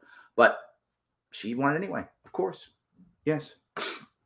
Yes. Anyway, I hope that answered your question. Yes. Let's see. New York is ripe for libertarian, overreaching Democrat majority, and a rhino always play. Yes, I think in a way it's true. Yeah, I think it's true. I think we are ripe. I hope this year, if not that, maybe a couple years later. Absolutely. Good. All right. Let's see here if I can grab some more of these questions here. Larry, are you looking at a possible run for mayor? No mayor, no mayor, no mayor. Absolutely no. Don't want to do that at all. Running New York City is a disaster. New York City is 8.5 million people. 1/3 not born in the country. Another 1/3 not born in New York City. Most New Yorkers you serve don't vote. mixed everything, big problems, old city with 100-year-old infrastructure. No one's ever happy. They're always mad at you. Oh my God, no, I will pass on that city. And New York City is where politicians go to die. That's the end of your career. When's the last time a New York City mayor did anything? After you're a mayor, you're finished. I guess, what do you do after that? Go on TV? I don't know what you do. You're done. That's the end of it, right? That's kind of the end of it. It's not really what I want to deal with at all, you know? There we go. I go to a church. Roughly half white, half black. Beautiful place. I've been in black churches in my lifetime before. They've always been loving and kind. I don't mean to be, I don't know the word. I don't mean to be stereotypical, but black churches are fun. Just saying, they're fun. So community is the way to go. Absolutely. 100% is. Absolutely. Yes. Libertarians, the party of agreed to disagree. Yes, absolutely. Most segregation during Jim Crow was not a choice of business. It was mandated by law. Well, yes. 100% yes. Think about this. If we were that racist as Americans, as humans, if we were that racist, there'd be no need for law, would there? We would just be racist, right? Why would you have to have a law saying that I can't go into a store, or I can't get married, or I can't adopt someone? Why would you require a law if we're so racist? Because we're not that racist. Just aren't. You have to have, Eric July says it, right? I love what he says. He goes, racism without the state is just a bad idea. He's right. With the state, it's imposed and horrible and destroys. Yes, without the state, it's a bad idea. Because you tell me all those business owners, right, when a business is going under, and they go, well, see, black people have money too, and they can buy hamburgers just like anybody else. Why don't I let a black person buy my hamburger? Of course they would. It's that or they go under. Of course they would. That's what happens. We naturally integrate. Look now. The South now is more integrated than the North is. Once the laws went away, of course, that's what happens. That's human nature. We naturally integrate. That's what we do. We naturally integrate. It's how we work. All I'm saying is let's create an environment that makes it even easier. Absolutely makes it a whole lot easier. All right. If we can try to impeach POTUS, why haven't we started the Cuomo removal process? Well, several reasons. One, the impeachment didn't work for Trump. I think if anything, it made him stronger.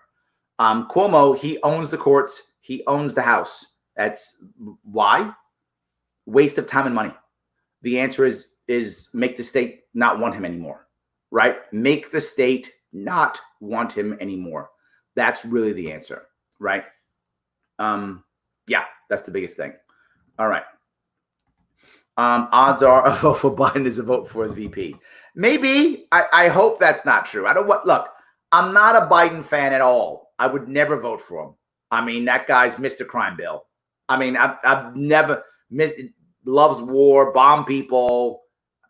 I'm not a Biden fan at all. So I don't want him to die, right? I don't want him to die.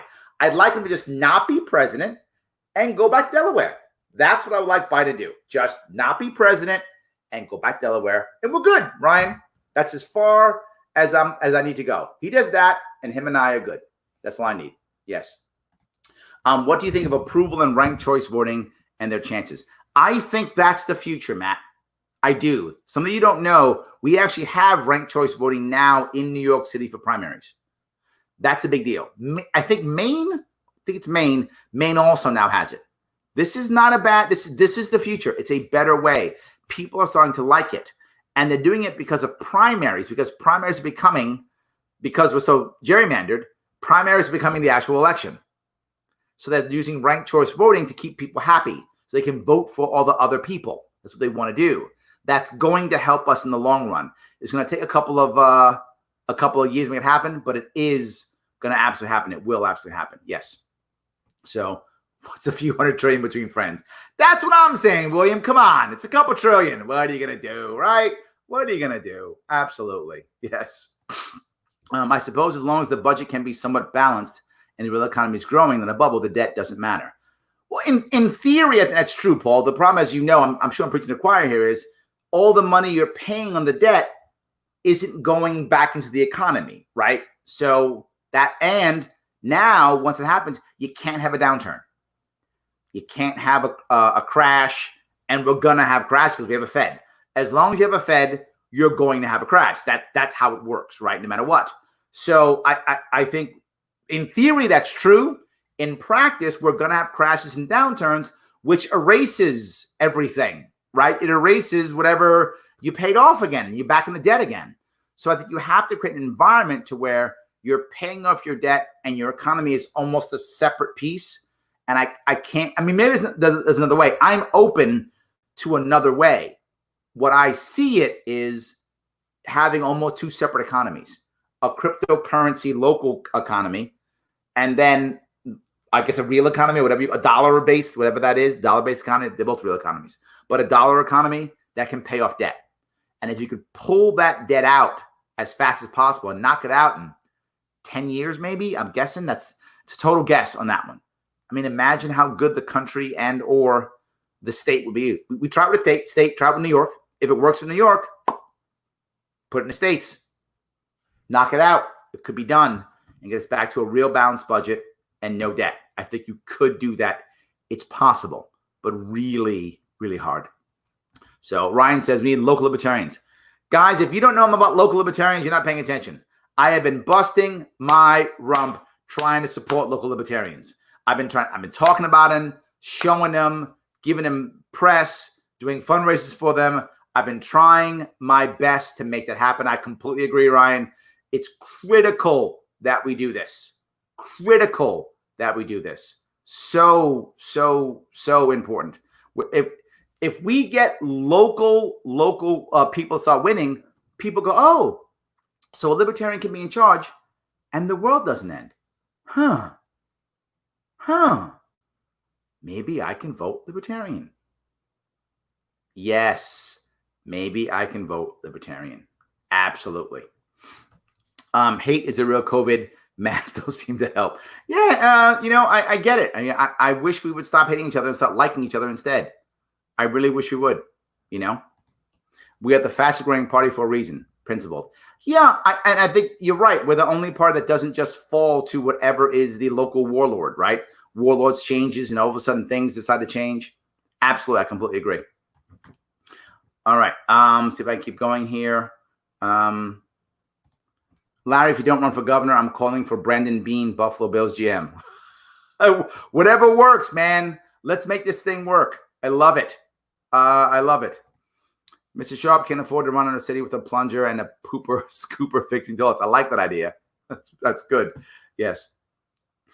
All right. Thank you for everything, guys. I want to say thank you for today. I went about 2 hours as always.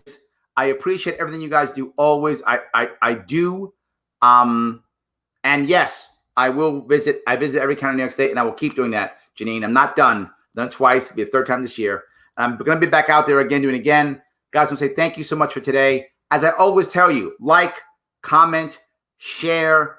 If you care about what I'm doing and you've got some cash, support the show. Head over to patreon.com/Sharpe Way. Throw me 8, 9, 10, 20 bucks, whatever you can. If you're stuck on cash, I get it. A lot of people are. No worries. Like, comment, and share. Like, comment, and share. Like, comment, and share. It does matter. It's Monday. Ask me anything, and it's over. Thank you, guys. I will see you guys tomorrow at 7.